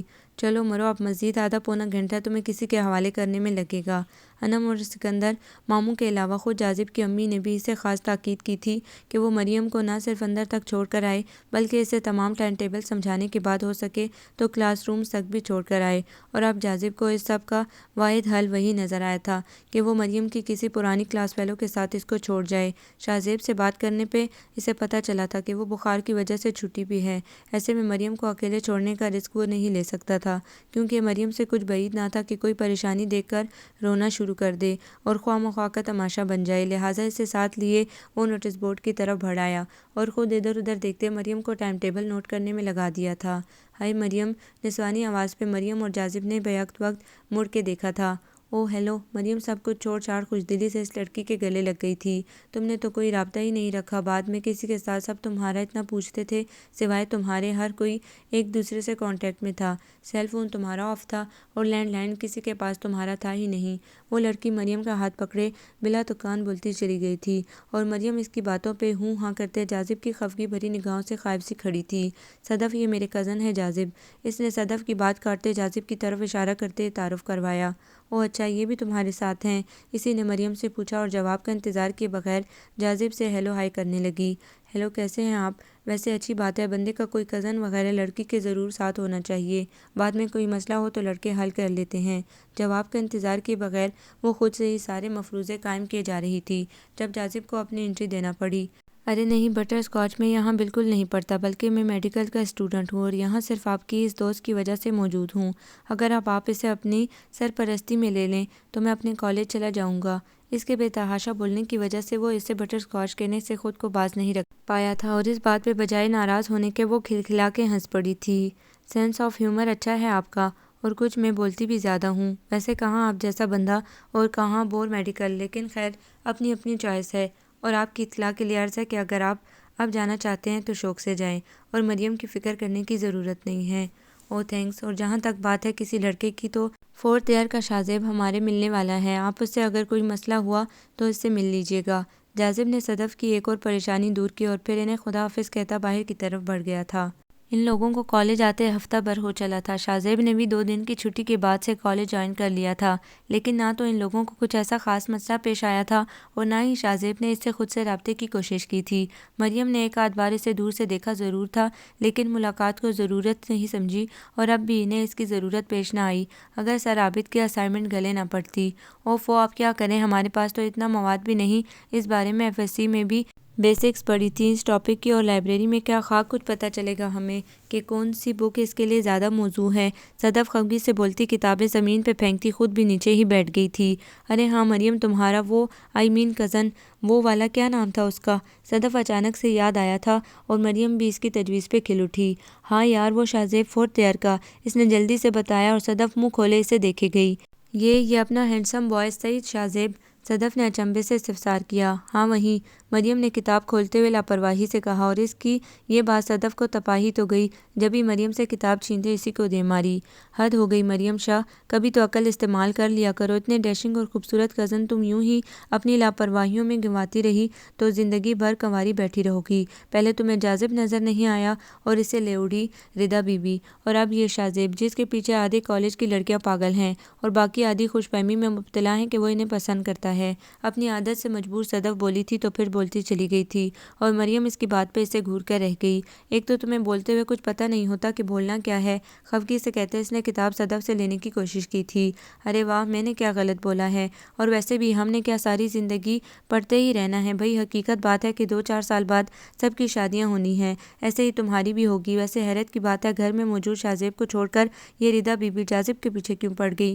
اچھا خاصا تمہارا چانس مار دیا۔ صدف تعصب سے بولتی صفحے الٹ پلٹ کرنے لگی۔ زیادہ بڑبڑانے کی ضرورت نہیں ہے، اور ویسے بھی ردا بیچاری کو تو پتہ بھی نہیں کہ جاذب اس میں انٹرسٹڈ ہے۔ وہ تو جاذب خود ہی، اور میرا دماغ خراب نہیں ہے کہ جاذب جیسے بندے سے شادی کروں جس سے چند لمحے نہیں بنتی، ساری زندگی کیسے نبھے گی؟ مریم اس کے آئیڈیا پہ تب ہی تو گئی تھی۔ ارے ہاں، وہ ردا اگر جاذب کو لے اڑی ہے تو تم شاذیب کو اڑا لو نا، حساب برابر ہو جائے گا۔ اچانک خوشی سے اپنے نئے خیال کا اظہار کرتے وہ جوش سے بولی تھی، دفعہ ہو جاؤ تم یہاں سے، اگر اتنا ہی پسند ہے وہ تو خود ہی اڑا لو، مجھے تو معاف ہی رکھو، لگتا ہے سر عابد کی اسائنمنٹ نے دماغ خراب کر دیا ہے تمہارا۔ مریم نے ایک بار پھر سے اس کی توجہ اسائنمنٹ کی طرف دلائی تھی، اور صدف بھی سر پہ ہاتھ مارتی اٹھ بیٹھی۔ ارے ہاں، اسائنمنٹ تو یاد ہی نہیں رہی، چلو اٹھو پھر، کچھ دیر پہلے میں نے شاذیب کو کینٹین کی طرف جاتے دیکھا تھا۔ مریم کو ہاتھ پکڑ کر اٹھاتے صدف نے کتابیں ایک ہاتھ سے دوسرے ہاتھ پہ منتقل کی تھیں اور پھر اس کے ساتھ آگے بڑھ گئی۔ میں 3 سموسے کھاؤں گا، شاذیب آرڈر دینے جا رہا تھا جب اویس نے پیچھے سے آواز لگائی، لگتا ہے تمہیں بس 2 ہی کام ہے، کھانا اور لڑکیوں کو تاڑنا۔ ساتھ کے خفگی بھرے انداز پہ اویس کا کہکا بے ساختہ تھا۔ ہاں تو اور رکھا بھی کیا ہے دنیا میں ان 2 کاموں کے علاوہ؟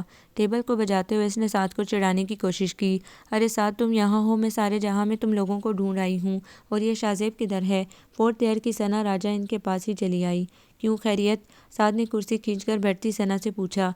خیریت ہی ہے، بس یہ سر سجاد کو ہر مہینے 1.5 مہینے بعد ایک دم سے کوئی نہ کوئی فنکشن کروانے کا ہڑکا اٹھ جاتا ہے۔ بالوں کو کیچر میں جکڑتے اس نے بیزاری سے کہا، ثنا سوسائٹی کی صدر تھی اور سر سجاد کی ادبی روح ہر وقت کسی نہ کسی ادبی سرگرمی میں نہ صرف یہ کہ خود مصروف رہنا چاہتی تھی بلکہ طالب علم کو بھی وہ ساتھ گھسیٹ لیتے تھے، اور ایسے میں اپنی ٹف پڑھائی سے ٹائم نکال کر باقی معاملات کو دیکھنا کبھی کبھی مشکل ہو جاتا تھا، اور یہی ثنا کے ساتھ ہوا تھا۔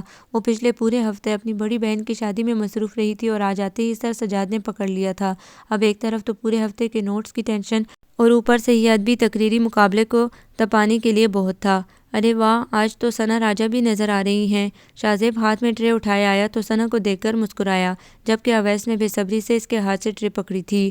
ساتھ میں چائے لوگی یا کولڈ ڈرنک؟ ایک پلیٹ اس کے سامنے رکھتے سعد نے پوچھا۔ جو تم لوگ لے رہی ہو وہی منگوا لو۔ ساری ٹینشن بھول بھال وہ بھی کاپی پینسل ایک طرف رکھتے سموسوں پہ چٹنی انڈیلنے لگی تھی۔ اب بتاؤ کیا مسئلہ ہے؟ کولڈ ڈرنک اس کے سامنے رکھتے سعد نے سوال کیا تھا۔ اگلے ہفتے تقریری مقابلہ منعقد ہو رہا ہے اور آج اس ہفتے کا چوتھا دن ہے، یعنی ٹھیک 10 دن بعد۔ اب بتاؤ کیسی تیاری ہوگی؟ اور سب کچھ فائنل ہوگا جبکہ مہمان خصوصی باہر سے تشریف لا رہے ہیں؟ سعد کے پوچھنے پہ ثنا کو ایک بار پھر سے اپنا دکھڑا یاد آیا۔ کم آن، اتنا پریشان ہونے کی کیا ضرورت ہے، تقریری مقابلہ ہے نا، تو ایک ایک تم تینوں کر لو، باقی 2-4 کالج کے دوسرے اسٹوڈنٹس کر لیں گے۔ اویس اپنی پلیٹ صاف کر کے اب ساتھ کی پلیٹ سے سموسہ اڑا چکا تھا، جبھی تیزی سے کھاتے اس نئے خیال کا اظہار کیا، جبکہ ثنا نے اسے یوں گھورا جیسے ابھی کچا چبا جائے گی۔ ہاں بالکل، اور باقی کے انتظامات تم دیکھو گے نا، جیسے اچھا خاصا سر تمہیں اس وقت پھانسے لگے تھے، میری جگہ پہ پھر پتہ نہیں کیا ہوا کہ مجھے پکڑ کے بنا دیا پریزیڈنٹ اس سوسائٹی کا۔ ثنا کی بات پہ اویس کا کہکا بے ساختہ تھا۔ کم آن، کچھ نہیں ہوتا، اور اب تک تو ہم لوگوں کی ان سرپرائز فنکشنز کا عادی ہو جانا چاہیے، اور ویسے بھی اویس کی بات ٹھیک ہے، میں اور ساتھ تو ہیں نا پہلے ہی ڈپیٹرز، سو ہم لوگ ضرور حصہ لیں گے۔ باقی رہ گئے فرح، صبا، اسد، تسمیہ، تو وہ لوگ بھی کچھ کم نہیں ہیں، اسی لیے ان لوگوں کی تقریریں تیار کروانے کی سردردی تو تمہاری نہ ہوئی نا، وہ لوگ خود ہی سب دیکھ لیں گے۔ رہ گئے نیو کمرز، تو سب کو پتہ ہے کہ وہ نئے نئے کالج آئے ہیں، اور ویسے بھی 6-7 اچھے مقرروں کے بیچ 2-4 ماٹھے بھی آ گئے تو کیا فرق پڑتا ہے، اب سارے تو بہترین ہونے سے رہے۔ شاہ زیب کی بات پر ثنا نے گویا سکھ کی سانس لی۔ تھینک گاڈ، یہ بات تو میرے دماغ میں آئی ہی نہیں، تم واقعی گڈ بوائے کے لیے بالکل موزوں انتخاب ہو شاہ زیب۔ اس نے مسئلہ حل ہو جانے پہ شاہ زیب کو چھیڑا۔ بس اب زیادہ مکھن لگانے کی ضرورت نہیں ہے، اور اسٹیج ڈیکوریٹ کرنے کی ساری ذمہ داری ساتھ کی سوسائٹی سر انجام دے گی، ساتھ میں باقی سوسائٹیز کو بھی انوالو کر لیں گے، تم بس اب اللہ کا نام لے کر لسٹ فائنل کرو۔ شاہ زیب کی بات پہ ثنا نے بھرپور طریقے سے سر ہلایا تھا، اور اب وہ سب مختلف آئیڈیاز ڈسکس کرنے لگے تھے۔ صدف اور مریم دونوں کینٹین میں چلی آئی تھیں، اور اب ان لوگوں کے ساتھ باتوں میں مصروف ثنا کو دیکھ کر ایک بار پھر سے صدف کا غصہ اٹھ کر آیا۔ دیکھا، میں نہ کہتی تھی کہ اس بندے کو قابو کر لو، لیکن تم بھی نہ، بس اب یہ بھی گیا کام سے۔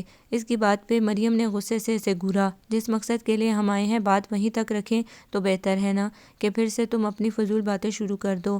مریم کی خفگی بھرے انداز سے صدف کو آگے بڑھنے پہ مجبور کر دیا تھا۔ ایکسکیوز می، صدف کی آواز پر ان چاروں نے آواز کی سمت دیکھا تھا، اور یہ انداز مریم کو گڑبڑا گیا تھا۔ کیا پتہ وہ پہچانے نہ پہچانے، ایویں خواہ مخواہ کی ذلت پہ سوچ کر ہی اس کے پسینے چھوٹ گئے تھے۔ السلام علیکم، گھبراہٹ میں اس کے منہ سے صرف سلام ہی نکلا تھا، اور کچھ کہنے کی ہمت نہ ہوئی تھی۔ وعلیکم السلام، ارے آپ، سلام کا جواب چاروں نے دیا تھا۔ اگلے الفاظ شاہ زیب نے بولے تھے، جس سے سن کر مریم کی جان میں جان آئی تھی۔ کم از کم اس نے پہچانا تو اب باقی کا مرحلہ آسان تھا۔ آئیے بیٹھیے نا پلیز۔ مریم کے کوئی جواب نہ دینے پر شاہ زیب فوراً اٹھ کھڑا ہوا تھا، اور ساتھ والی ٹیبل سے ایک چیئر گھسیٹ لی تھی۔ مریم اور صدف اس کی چھوڑی اور ساتھ میں رکھی ایک خالی کرسی سنبھال چکی تھیں۔ مومی، جب آپ لوگوں کی کلاسز شروع ہوئیں تو تب میں بیمار تھا، پھر بعد میں بالکل ذہن میں نہیں رہا، دراصل پڑھائی کا اور ساتھ میں دوسری ایکٹیویٹیز کا اتنا پریشر تھا کہ خیال نہیں رہا آپ سے ملاقات کا۔ دھیمے لہجے میں شرمندہ سا شاہ زیب ان دونوں کے ساتھ ساتھ سعد اور اویس کو بھی حیرت زدہ کر گیا تھا۔ کوئی بات نہیں، ویسے بھی کوئی خاص مسئلہ نہیں ہوا، مریم نے اس کا ملال کم کرنا چاہا، اور اب جب ہمیں کام پڑا ہے تو ہم فوراً آپ کے پاس آ گئے ہیں۔ صدف کے کہنے پر وہ ادھر متوجہ ہو گیا تھا، اور صدف بھی اس بات کی منتظر تھی، جب ہی فوراً سر کے اسائنمنٹ کا اور پھر اپنی پرابلم کا بتایا۔ نو پرابلم، کچھ نوٹس پڑے ہیں میرے پاس، کل آپ کو لا دوں گا، اور یہ 1-2 بکس ہیں لائبریری میں، آپ انہیں بھی اسٹڈی کر لینا۔ مریم کے سامنے پڑی کاپی پہ کتابوں کے نام لکھ کر اس نے ان کے سامنے رکھا تھا۔ اینی ویز، آپ کا مسئلہ تو اب ہو گیا ہے حل، سو ان سے ملیے، یہ میرے دوست سعد اور اویس، اور یہ ہماری بڑی اچھی کلاس فیلو ثنا راجہ۔ شاہ زیب نے اتنی دیر سے خاموش بیٹھے تینوں نفوس کی طرف اشارہ کیا، اور پھر ان کی طرف متوجہ ہوا، اور یہ مریم شاہ ہیں، میری سسٹر کی نند ہیں رشتے میں، اور ساتھ میں ان کی دوست۔ صدف کے نام سے وہ واقف نہیں تھا جب ہی رک گیا، اور میں صدف ہوں، مریم کی فرینڈ۔ صدف نے خود ہی اپنا تعارف کروا دیا تھا۔ ہیلو، کیسی ہیں آپ؟ شاہ زیب کے تعارف کروانے پہ وہ تینوں بھی ان سے حال احوال دریافت کرنے لگے، اور یوں تھوڑی دیر بعد کولڈ ڈرنک سے تواضع کے بعد وہ لوگ کل ملنے کے وعدے پہ اٹھائی تھیں، اور پھر یہ ملاقات پہلے پہل کسی مسئلے پہ اور بعد میں تقریباً روز ہونے لگی تھی۔ شاہ زیب کب اور کیسے مریم شاہ کی محبت میں گرفتار ہوا تھا، خود اسے بھی شاید پتہ نہیں چلا تھا۔ مریم شاہ اس کی عنایت کو رشتہ داری کے زمرے میں لا کر بے پرواہ تھی، رہے سعد، اویس اور صدف تو وہ تینوں جان کر بھی انجان بنے ہوئے تھے، اور شاید یہ سب ابھی کچھ دیر اور چلتا رہتا اگر اس واقعے سے شاہ زیب کی پوزیسیونیس سامنے نہ آتی۔ اس بات پہ جہاں باقی سب حیران تھے، وہاں شاہ زیب خود بھی اتنی سختی پہ ششدر تھا۔ محبت اب نہیں ہوئی، یہ کچھ دن بعد میں ہوئی، گزر جائیں گے جب یہ دن، یہ ان کی یاد میں ہوئی۔ فراز شاہ مائگریٹ ہو کر آیا تھا اور مریم شاہ کا کلاس فیلو تھا، اور اتنی خاموشی سے وہ مریم شاہ کے قریب آیا تھا کہ آہٹ بھی نہ ہو پائی تھی۔ باتونی اور ہنسمکھ فراز شاہ نہ صرف یہ کہ بولتا بہت تھا بلکہ وہ لائق بھی تھا اور مشکل کو آسان بنانے کا فن بھی جانتا تھا۔ کلاسز کے بعد کمبائن اسٹڈی کے لیے لائبریری میں فراز شاہ کے ساتھ صدف اور مریم بھی جانے لگی تھی۔ ایسے میں کب شاہ زیب سے مریم کی ملاقات دوسرے دن سے تیسرے چوتھے دن پہ ٹلنے لگی، اس کا مریم صدف کو بھی اندازہ نہیں ہو پایا تھا۔ پیریڈز کے فوراً بعد لائبریری کا رخ کرتی مریم اور صدف دونوں کو ہی پتہ نہیں چل سکا تھا کہ پچھلے 3 دن سے اپنی کلاسز بنک کیے شاہ زیب ان کی روٹین جانچنے کے چکروں میں تھا، اور ان کی مصروفیت اس سے تپا ہی تو گئی تھی۔ بات اسٹڈی تک ہی رہتی تو شاید وہ برداشت کر جاتا، لیکن پھر کینٹین اور باقی ہر جگہ پہ وہ تینوں ساتھ ساتھ پائے جانے لگے تھے، اور ایسے میں ایک دن صدف کی برتھڈے پہ فراز شاہ ان دونوں کو باہر کہیں لے جا کر ٹریٹ دینے لگا تھا، اور ابھی وہ لوگ گیٹ تک ہی پہنچے تھے کہ شاہ زیب نے روک لیا۔ کہاں جا رہی ہو تم لوگ؟ فراز شاہ کو یکسر نظر انداز کر کے وہ ان دونوں سے مخاطب ہوا تھا۔ وہ صدف کی برتھڈے سیلیبریٹ کرنے بغیر سلام دعا یکدم کی جانے والی پوچھ گچھ مریم کو تشویش میں مبتلا کر گئی تھی، جبھی فوراً جواب دیا، ایسا کیا خاص سیلیبریٹ کرنا چاہ رہے ہو تم لوگ جو کالج میں رہ کر نہیں ہو سکتا؟ تپے ہوئے لہجے میں اس نے استفسار کیا۔ نہیں، دراصل کالج کینٹین سے تو ڈیلی روٹین میں ہی کچھ نہ کچھ لیتے ہیں، اس لیے سوچا آج کوئی ریسٹورنٹ ٹرائی کر لیا جائے۔ فراز شاہ معاملے کی نوعیت سے یکسر بے نیاز تھا، جبھی وضاحت دی، میں تم دونوں سے پوچھ رہا ہوں۔ فراز شاہ کی طرح اس کی وضاحت کو بھی نظر انداز کرتے ہوئے پھر سے ان پہ برسا تھا۔ صدف کچھ سمجھ رہی تھی، لیکن مریم چونکہ ہر بات سے لاعلم تھی، جبھی گنگ سی کھڑی تھی۔ شاہ زیب کا یہ روپ اس نے پہلی بار دیکھا تھا، جبکہ فراز شاہ اس کے لہجے کی سختی پہ تاؤ کھا گیا۔ یہ کس لہجے میں بات کر رہے ہیں آپ؟ اور اس کا یوں کہنا شاہ زیب کو مزید بھڑکا گیا۔ اچھا، تو اب مجھے تم سے سیکھنا ہوگا کہ بات کس طرح سے کرتے ہیں۔ دیکھو مسٹر، میں نہیں چاہتا کہ اچھے طالب علم سے کوئی سخت بات کہہ جاؤں۔ ابھی تمہیں یہاں آئے زیادہ عرصہ نہیں ہوا، اور پھر یہ کہ تم ہمارے شہر میں مہمان ہو، میں کوئی تلخ یاد تمہارے سنگ نہیں چھوڑنا چاہتا، لیکن یوں اپنے خاندان کی لڑکی کو ہر ایرے غیرے کے ساتھ پھرتے ہوئے بھی نہیں دیکھ سکتا۔ کالج آنے کا مقصد پڑھائی کرنا، تو وہ تم کمبائن اسٹڈی کرتے رہے، میں نے نہیں روکا، لیکن کالج کے باہر کسی اور سرگرمی کی اجازت نہیں مل سکتی، سمجھے؟ فراز شاہ کے کندھے پہ ہاتھ رکھ کر بمشکل لہجے کو نرم رکھتے اس نے بات مکمل کی تھی۔ ہلکے ہاتھ کے دباؤ نے فراز شاہ کو باور کروا دیا تھا کہ وہ شخص کچھ خاص تھا، جبھی اتنے حق سے اسے منع کر گیا تھا۔ شاہ زیب نے ہاتھ اٹھا کر اب ان دونوں کو گھورا۔ چلو تم دونوں میرے ساتھ، کچھ کام ہے۔ اس کے کہنے پہ صدف مریم کا ہاتھ تھامے تیزی سے مڑی تھی۔ شاہ زیب کوئی بھی بات کیے بغیر آگے بڑھ گیا تھا، اور وہ دونوں اس کے پیچھے تھیں۔ ابھی وہ لوگ تھوڑا ہی دور چلے تھے کہ سعد اور اویس آتے دکھائی دیے۔ کہاں تھا بادشاہ تو؟ سعد نے اسے دیکھتے ہی سوال کیا، جبکہ شاہ زیب کوئی بھی جواب دیے بغیر ان کی طرف مڑا تھا۔ آج کے بعد اگر مجھے تم لوگ اس کے ساتھ زیادہ نظر آئی نا، تو پھر انجام کی تم لوگ خود ذمہ دار ہوگی۔ بے لچک لہجے نے صدف اور مریم کے ساتھ ساتھ سعد اور اویس کو بھی حیران کیا، جبکہ مریم اس کے انداز پہ چڑ اٹھی۔ کیوں، کیا برائی ہے اس میں؟ کلاس فیلو ہے وہ، ہمارا اچھا لڑکا ہے، پڑھائی میں بھی مدد کرتا ہے۔ مجھے بحث بالکل پسند نہیں ہے، ایک بار کہہ دیا نا، بس پڑھائی تک ہی رہتا وہ تو اچھا تھا۔ لیکن اس کی ادھوری بات پہ صدف نے بمشکل ہنسی روکی تھی۔ بڑا اس کو کہہ رہے تھے کہ میرے خاندان کی لڑکی کسی کے ساتھ، اور خود جو 50 لڑکیوں سے سارا دن ملتے ملاتے ہو وہ؟ مریم کو فراز شاہ کی بے عزتی کا بڑا کلل تھا۔ دماغ خراب کرنے کی ضرورت نہیں ہے، میں کام کی وجہ سے ہی بات کرتا ہوں، بلا مطلب دعوتیں نہیں دیتا پھرتا انہیں۔ اور خبردار، جو اب کوئی فضول بات کی ہو تو جو کہہ دیا ہے اس پہ غور کرو، آئندہ اگر مجھے ایسا ویسا کچھ نظر آیا تو سر توڑ دوں گا، سمجھی؟ اس کے تیور مریم کو 2 قدم پیچھے ہٹ جانے پہ مجبور کر گئے۔ شاہ زیب سے کچھ بعید نہ تھا کہ وہ ہاتھ جڑ ہی دیتا۔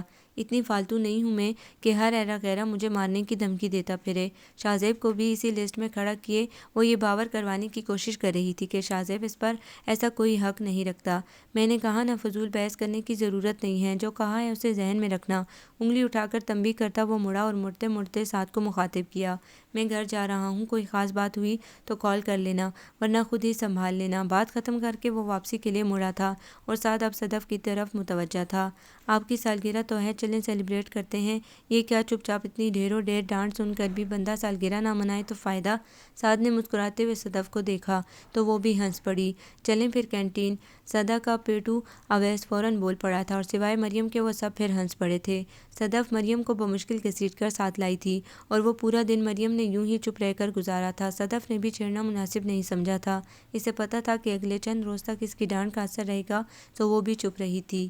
اور ہمیشہ باتوں کو نظر انداز کرنے والی مریم شاہ اس بات کو بھول نہیں پائی تھی جب بھی شاہ کو زجر کرنے کی خاطر اس نے اپنی طبیعت کے الٹ فیصلہ کیا تھا۔ صدف کی خالہ زاد بہن کی شادی تھی اور وہ 3 دن کی چھٹی پر تھی۔ کچھ عرصہ پہلے اگر ایسا ہوتا تو یقیناً صدف کے ساتھ ساتھ مریم بھی چھٹی کرتی، لیکن اس بار وہ نہ صرف کالج آ رہی تھی بلکہ سارا وقت فراز شاہ کے ساتھ گزارنے لگی تھی۔ کلاسز، لائبریری، کینٹین، ہر جگہ اکٹھے پائے جانے لگے تھے، اور ابھی بھی شاید وہ لوگ کینٹین سے ہو کر آئے تھے جب اویس اور سعد کے ساتھ کھڑے شاہ نے انہیں جلسہ دینے والی نگاہ سے گھورا تھا اور ان کی طرف قدم بڑھا دیے تھے۔ سعد نے ہاتھ اٹھا کر شاہ کو روکنا چاہا تھا، لیکن اویس نے سعد کے بڑھتے ہوئے ہاتھ کو تھام لیا۔ وہ بات جو شاہ خود سے بھی چھپا کر رکھے ہوئے تھا اگر یوں آشکار ہوتی ہے تو میرا نہیں خیال کہ ہمیں اسے روکنا چاہیے، اور ویسے بھی مجھے نہیں لگتا کہ اب شاہ زیادہ دن یہ بات شاہ سے ہی چھپا سکے گا۔ اویس کی بات پر سعد نے بھی سر ہلایا اور ان لوگوں کی طرف متوجہ ہو گئے۔ مریم شاہ کو شاہ ہونے کی نسبت سے وہ لوگ کبھی کبھار شائنی کہہ کر بلاتے تھے۔ شاہ زیب ان لوگوں کے قریب پہنچ گیا تھا۔ میں نے کچھ کہا تھا آپ سے مریم شاہ، چبا چبا کر کہتے اس نے مریم شاہ کو جس نظر سے دیکھا تھا، ایک پل کو تو مریم بھی گھبرا گئی تھی، لیکن اگلے لمحے سر جھٹک کر شاہ زیب کی طرف متوجہ ہوئی۔ میں نے اس کو ضروری نہیں سمجھا۔ شاہ زیب کی آنکھوں میں دیکھتے ہوئے اس نے جس لہجے میں کہا تھا وہ شاہ زیب کو آگ لگانے کو کافی تھا۔ مریم شاہ، مجھے انتہائی قدم اٹھانے پہ مجبور مت کرو، انگلی اٹھا کر تنبیہ کرتے خود شاہ زیب کو بھی سمجھ نہیں آ رہی تھی کہ وہ اس طرح سے کیوں کر رہا ہے۔ سعد اور اویس بھی تیزی سے اس کی طرف لپکے تھے، مبادا وہ کچھ اور ہی نہ کر بیٹھے، جبکہ فراز شاہ خاموش کھڑا تھا۔ مسٹر شاہ زیب، میں آپ کی پراپرٹی نہیں ہوں جو یوں آپ مجھے جیسے چاہیں استعمال میں لائیں۔ میں ایک جیتی جاگتی زندہ لڑکی ہوں اور اپنی مرضی کی خود مالک ہوں، اور ویسے بھی ایسا کون سا رشتہ ہے آپ کا میرا جو یوں آپ روب جما رہے ہیں؟ مریم نے چڑھ کر کہا۔ تو ٹھیک ہے، میں آج شام اپنے گھر والوں کو تمہارے ہاں بھیج دیتا ہوں، وہ خود ہی رشتے کی بات کر کے جملہ حقوق میرے نام کروا دیں گے۔ رشتہ بنتے کون سی دیر لگتی ہے؟ مریم کی بات پہ جو حل شاہ زیب نے نکالا تھا وہ مریم شاہ کے ہوش اڑا گیا تھا، تبھی وہ اس پہ برس پڑی تھی۔ خبردار، جو ایسا کچھ سوچا بھی تو میرا دماغ خراب نہیں ہے جو تم سے شادی کروں گی۔ کیوں، کیا برائی ہے مجھ میں؟ شاہ زیب نے اس کی بات پہ استہزائیہ لہجے میں پوچھا، جبکہ مریم طنزیہ پوچھنے لگی۔ اچھا، تو ایسا کیا ہے آپ میں کہ میں شادی کے لیے تیار ہو جاؤں؟ ٹھیک ہے، ہزاروں لڑکیاں مرتی ہوں گی آپ پہ، لیکن وہ سب آپ کی اصلیت تھوڑی جانتی ہیں۔ اس کی بات شاہ زیب کو تپا گئی۔ اس نے تعصب سے سامنے کھڑی لڑکی کو دیکھا جو اس عرصے میں اچھا خاصا بولنے لگی تھی لیکن بغیر سوچے۔ کیوں، میری اصلیت کو کیا ہوا ہے؟ اور مریم کو تو جیسے موقع مل گیا تھا۔ ظاہری شخصیت تو بڑی زبردست ہے، لیکن اندر سے وہی روایتی مردوں والی سوچ، لڑکیوں اور بالخصوص اپنے خاندان کی لڑکیوں کو ذاتی جائیداد کی طرح تصور کرتے ہیں۔ جب میں آپ کی شخصیت سے متاثر نہیں ہوئی تو آپ نے دوسرا حربہ آزمایا، روایتی مردوں جیسا ہی مجھے پروپوز کر کے جھکانے کا، لیکن آئی ایم سوری ٹو سے مجھے آپ میں کوئی دلچسپی نہیں۔ آپ جیسے شکی انسان کے ساتھ تمہیں ایک لمحے نہ گزاروں کجا کے ساری زندگی، تنفر سے کہتے وہ آگے بڑھنے لگی تھی جب شاہ زیب نے جھٹکے سے اس کا بازو کھینچتے ہوئے اپنے مقابل کیا۔ مریم شاہ، مجھے بے حد افسوس ہے کہ میں نے ایک ایسی لڑکی سے محبت کی جسے لوگوں کی پہچان نہیں۔ میں اس سلسلے میں کوئی وضاحت نہیں دوں گا، تم میرے بارے میں جو سمجھتی ہو، سوچتی ہو، سمجھتی رہو، آئی ڈونٹ کیئر۔ میرا ساتھ تو تمہیں منظور نہیں ہے، لیکن میں دعا کرتا ہوں کہ جو شخص تمہارا ہمسفر بنے وہ حقیقتاً ایسا ہو جیسا تم چاہتی ہو۔ گڈ بائے فار ایور، ہمیشہ کے لیے خدا حافظ۔ اس کے ہاتھ کو جھٹکتے شاہ زیب آگے بڑھ گیا تھا۔ مریم اپنے بازو کو دبانے لگی جو اچھا خاصا درد کرنے لگا تھا۔ سعد ابھی تک ساکت کھڑا تھا، اس کی سمجھ میں ہی نہیں آ رہا تھا کہ کیا کرے، جبکہ اویس 2 قدم آگے بڑھایا تھا۔ مریم نے خفگی سے اسے دیکھا۔ مریم، ہم نے ہمیشہ آپ کو چھوٹی بہن کی طرح سمجھا ہے، اور پھر شاہ کے حوالے سے آپ ہمیں زیادہ عزیز ہو گئی تھی۔ ایک چھوٹی سی بات کو مسئلہ بنا کر جس طرح آپ لوگ لڑے ہیں، کیا یہ صحیح ہے؟ شاہ حقیقتاً آپ سے بہت محبت کرتا ہے، پلیز اسے یوں ریجیکٹ مت کریں۔ وہ حقیقتاً اس قابل ہے کہ کسی بھی لڑکی کا آئیڈیل ہو۔ آخر میں اویس کا لہجہ التجائیہ ہو گیا تھا۔ میں اس بارے میں کچھ بھی سننا نہیں چاہتی اور نہ ہی مزید کوئی بات کروں گی، ناراضگی بھرے لہجے میں کہتی وہ فراز شاہ کے ہمراہ آگے بڑھ گئی تھی۔ سعد اور اویس تعصب سے اس پاگل لڑکی کو دیکھتے شاہ زیب کی تلاش میں آگے بڑھ گئے تھے۔ کبھی ہنسنے کو دل چاہے تو رو دینا، محبت اب نہیں ہوگی۔ ردا، یہ چائے تو پلیز داجی کے کمرے میں دے آؤ۔ ثنیا نے ٹرے میں 2 کپ رکھ کر ردا کی طرف بڑھائے تھے، خود وہ تیزی سے چپس تلنے میں مصروف ہو گئی تھی۔ یہ دوسرا کپ کس کا ہے؟ ردا نے ٹرے پکڑتے ہوئے پوچھا تھا۔ تمہاری ماما اور میری پھپھو کا، ثنیا نے نیم مزاحیہ انداز میں کہا تو وہ سر ہلاتی داجی کے کمرے کی طرف بڑھ گئی۔ پیپروں کے بعد دونوں کو فراغت تھی، سو بڑی امی نے اپنا کہا پورا کیا تھا اور صحیح معنوں میں انہیں گھرداری سکھانے کی ٹھان لی تھی۔ جبھی اب وہ دونوں کچن میں پائی جانے لگی تھیں اور کچھ دن دونوں کو بھی احساس تھا کہ اب طوبہ اور رمشا کے بعد گھر میں وہی لڑکیاں بچتی تھیں، سو امیوں کا ہاتھ بٹانا ان کی ذمہ داری ٹھہرا تھا۔ داجی کے کمرے کے پاس رک کر اس نے ہاتھ کے دباؤ سے دروازہ کھولنا چاہا تھا کہ اپنا نام سن کر وہیں رک گئی۔ ابا جی، میں ردا کے بارے میں بڑی پریشان رہتی ہوں، جو پیار محبت یہاں اس گھر میں اسے ملا ہے، پتہ نہیں اگلے گھر میں بھی نصیب ہو یا نہ ہو۔ زرمینہ شاہ کی فکر مندانہ آواز اس کے کانوں میں پڑی تھی۔ یہ ماما بینا، بس ابھی سے انہیں میری شادی کی فکر پڑ گئی۔ دھیمے سے مسکراتے ہوئے اس نے ہاتھ کے دباؤ سے دروازہ کھولا۔ ارے بیٹا، میں نے کتنی بار تمہیں کہا ہے کہ اس کے لیے پریشان مت ہوا کرو، اور تمہاری اس پریشانی کے دیکھتے ہوئے میں یہ بات آج تمہیں بتا ہی دوں کہ تمہیں آئندہ کے لیے ردا کی فکر کرنے کی کوئی ضرورت نہیں ہے، کیونکہ ردا کو تم شاہ زیب سے منسوب سمجھو، اگر تمہیں کوئی اعتراض نہ ہو تو۔ مسکرا کر دھیمے لہجے میں بات کرتے انہوں نے گیند زرمینہ کے کوٹ میں پھینکی۔ اس سے اچھی بات کیا ہوگی ابا جی، آپ نے تو میرے منہ کی بات چھین لی۔ لیکن بھائی بھابھی، ان کی مسکراہٹ آخری بات پہ سمٹ گئی تھی، جبکہ باہر کھڑی ردا گویا بت کی طرح ساکت ہو گئی تھی۔ بات خود مجھ سے چھوٹی بہو نے کی تھی، اگر تمہیں کوئی اعتراض نہ ہو تو وہ ہمیشہ کے لیے ردا کو اسی گھر میں رکھ لیں، اور بڑی بہو کی رائے بھی یہی تھی۔ داجی نے مسکراتے ہوئے زرمینہ کو ہر طرح سے مطمئن کیا تھا، جبکہ دروازے کے پار کھڑی ردا کا سارا سکون و اطمینان اٹھ گیا تھا۔ اسے لگا تھا کہ زمین و آسمان گھوم رہے ہوں۔ یہ کیا ہو گیا تھا؟ ابھی تو اس نے جاذب کی محبت کو محسوس کرنا شروع کیا تھا، ابھی تو دل نے ٹھیک سے اس کے نام پہ دھڑکنا بھی نہیں سیکھا تھا، ابھی تو دھنگ رنگ اوڑھ کر تتلیوں کے دیس میں اڑنے کو پر بھی کھولے تھے اس نے، لیکن یہ پہلی اڑان ہی اس کی آخری اڑان ثابت ہوئی تھی، اور دل کی پہلی خوشی ہی اس کا دل بے قرار کر گئی تھی۔ جس شخص کی ہمسفری کے خواب آنکھوں نے دیکھنے شروع کیے تھے، اب انہی خوابوں کو آنکھوں سے نوچنا کس قدر تکلیف دہ تھا، یہ کوئی اس سے پوچھتا، لیکن وہ کچھ کہہ بھی نہیں سکتی تھی کہ زندگی بھر اس کے دم سے خوشیوں کی آس لگائے بیٹھی اس کی بیوہ ماں اپنی بیٹی کا انکار شاید برداشت نہ کر پاتی، اور وہ اپنی پیاری ماں کو کوئی دکھ نہیں دینا چاہتی تھی۔ تاعمر صرف ردا کی خاطر بیوگی کی چادر اوڑھے رکھنے والی ماں کو وہ اب بے ماں کیسے کر سکتی تھی، جب صرف اس کی خاطر زرمینہ شاہ نے دوسری شادی نہیں کی تھی اور تاعمر خوشیوں سے منہ موڑے رکھا تھا، تو اب ردا شاہ کیسے اپنی خوشی کے لیے اپنی ماں کو ناخوش کر سکتی تھی؟ جبھی آنکھوں میں آئی نمی کو انگلیوں کی پوروں سے جھٹکتے وہ واپس پلٹ آئی تھی۔ اتنے سارے پیاروں کی خوشی کی خاطر صرف اپنے دل کو مارنا کوئی مہنگا سودا تو نہ تھا۔ ابھی تم دل کو رہنے دو، ابھی چپ چاپ سہنے دو، محبت اب نہیں ہوگی۔ وہ پچھلے 10 دنوں سے کالج نہیں گیا تھا۔ سعد اور اویس ہی اسے روزانہ کے لیکچرز دے جاتے تھے، اور اب تو فائنل ایئر کو سالانہ امتحانوں کی وجہ سے فری کر دیا گیا تھا۔ سعد اور اویس دونوں کمبائن اسٹڈی کے لیے اس کے ہاں ہی اکٹھے ہوتے تھے، اور آج بھی دونوں یہیں موجود تھے۔ بریک لے کر چائے پیتے وقت سعد نے نہ صرف محسوس طریقے سے بات شروع کی تھی، شاہ یار، پھر کب بھجوا رہے ہو گھر والوں کو مریم کے ہاں؟ کبھی نہیں۔ سعد کی سرسری لہجے میں پوچھی گئی بات کا شاہ زیب نے دو ٹوک انداز میں جواب دیا تھا۔ اویس چپ چاپ ان دونوں کی باتیں سننا، چائے پینے میں مصروف تھا۔ پھر کم آن یار، اب اتنی سی بات پہ کیا تم یوں ناراض ہو کر بیٹھ گئے ہو؟ تمہیں پتہ تو ہے مریم کا بالکل بچکانہ سوچ ہے اس کی۔ سعد نے اسے منانا چاہا تھا۔ نہیں سعد، جس لڑکی کو میرے کردار پہ ہی شک ہے، میں اس کے ساتھ کیسے ساری زندگی؟ آخر میں وہ بات ادھوری چھوڑ گیا تھا۔ ایسا تو کچھ نہیں کہا تھا اس نے، بس وہ تو غصے میں، اور ویسے بھی تمہارا رویہ کون سا درست تھا؟ یوں تو کسی کو بھی بلا وجہ ٹوکو گے تو وہ یوں ہی احتجاج کرے گا۔ اویس نے بھی گفتگو میں حصہ لیا۔ ٹھیک ہے، میں مانتا ہوں کہ میرا رویہ درست نہیں تھا، لیکن جو کچھ اس دن اس نے کہا وہ سب سوری یار، میں سب کچھ برداشت کر سکتا ہوں، لیکن اس طرح سے اپنے اوپر لگائے نئے بلا جواز الزامات برداشت نہیں کر سکتا، اور ویسے بھی اس نے دو ٹوک انداز میں میرے پروپوزل کو ٹھکرا دیا تھا، اور میں اب اپنے گھر والوں کی بے عزتی نہیں کروا سکتا۔ سر جھٹکتے اس نے کتاب سامنے کھولی۔ تمہیں اس سے محبت ہے شاہ؟ اویس نے آخری کوشش کے طور پر اسے سمجھانا چاہا تھا۔ محبت کا کیا ہے یار، وہ کون سا منہ کے محل دیکھ کر ہوتی ہے، اور ویسے بھی محبت کے لیے میں اپنی عزت نفس اور خودداری داؤ پر نہیں لگا سکتا، دو ٹوک انداز میں کہتے وہ کتاب پہ جھک گیا تھا۔ سعد اور اویس کے پاس بھی کہنے کے لیے کچھ باقی نہیں رہا تھا، جبھی وہ بھی خاموشی سے پڑھنے میں مشغول ہو گئے تھے۔ وہ آخری پیپر دے کر آیا تھا جب داجی کو اس نے اپنے فیصلے سے آگاہ کیا۔ داجی، میں پڑھنے کے لیے باہر جانا چاہتا ہوں۔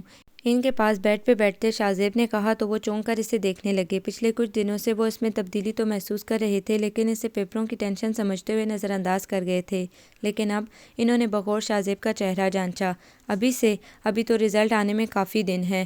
جب تک رزلٹ آئے گا میں اس وقت تک وہاں کے ماحول میں ایڈجسٹ ہو جاؤں گا، اور دوسرے تب تک کوئی شارٹ کورس کر لوں گا۔ اس نے انہیں متفق کرنا چاہا۔ بات تو تمہاری ٹھیک ہے، داجی سر ہلاتے ہوئے بولے، لیکن اس سے پہلے تمہیں ہماری بھی ایک بات ماننا ہوگی۔ ان کے لہجے کی بے ساختگی پر شاہ زیب نے بغور انہیں دیکھا۔ اس کی خاموشی کو محسوس کرتے داجی نے خود سے ہی آگے بات بڑھا دی۔ تمہیں ردا کیسی لگتی ہے؟ کیا مطلب؟ اچھی ہے، کزن جو ہے میری۔ الجھتے لہجے میں وہ بے ترتیبی سے بولا تھا۔ ہم سب کی مشترکہ رائے ہے کہ تمہاری اور ردا کی منگنی کر دی جائے، اور اب جب کہ تم باہر جا رہے ہو تو اس سے پہلے یہ فریضہ بھی سر انجام دیے دیتے ہیں۔ ان کی بات پہ ایک پل کو کسی کا سراپا شم سے نگاہوں کے سامنے آیا تھا، لیکن پھر اس نے سختی سے دل کی خواہش کو جھٹک دیا۔ دل کا کیا تھا؟ وہ تو خواہش کیے جاتا تھا یہ جانے بغیر کہ اس کا پورا کرنا اختیار میں ہے یا نہیں۔ سو جب دل کی نہ مان سکا تو گھر والوں کی ماننے میں کیا حرج تھا؟ جیسے آپ کی مرضی داجی۔ دل کی بات سے نگاہ چرا کر اس نے انہیں اپنی رضامندی دے دی تھی، اور یوں اسی شام گھر میں ہی دونوں کے اکٹھے بٹھا کر رسم کر دی گئی تھی، اور ٹھیک ایک ہفتے بعد وہ انگلینڈ فلائی کر گیا تھا۔ ابھی اشکوں کے ایندھن میں ہمارے خواب جلتے ہیں، محبت اب نہیں ہوگی۔ السلام علیکم پھپھو۔ انم زہرا بیگم کے استقبال کو آگے بڑھی تھیں۔ وعلیکم السلام، کیسی ہو بیٹا؟ اسے گلے لگا کر انہوں نے پوچھا۔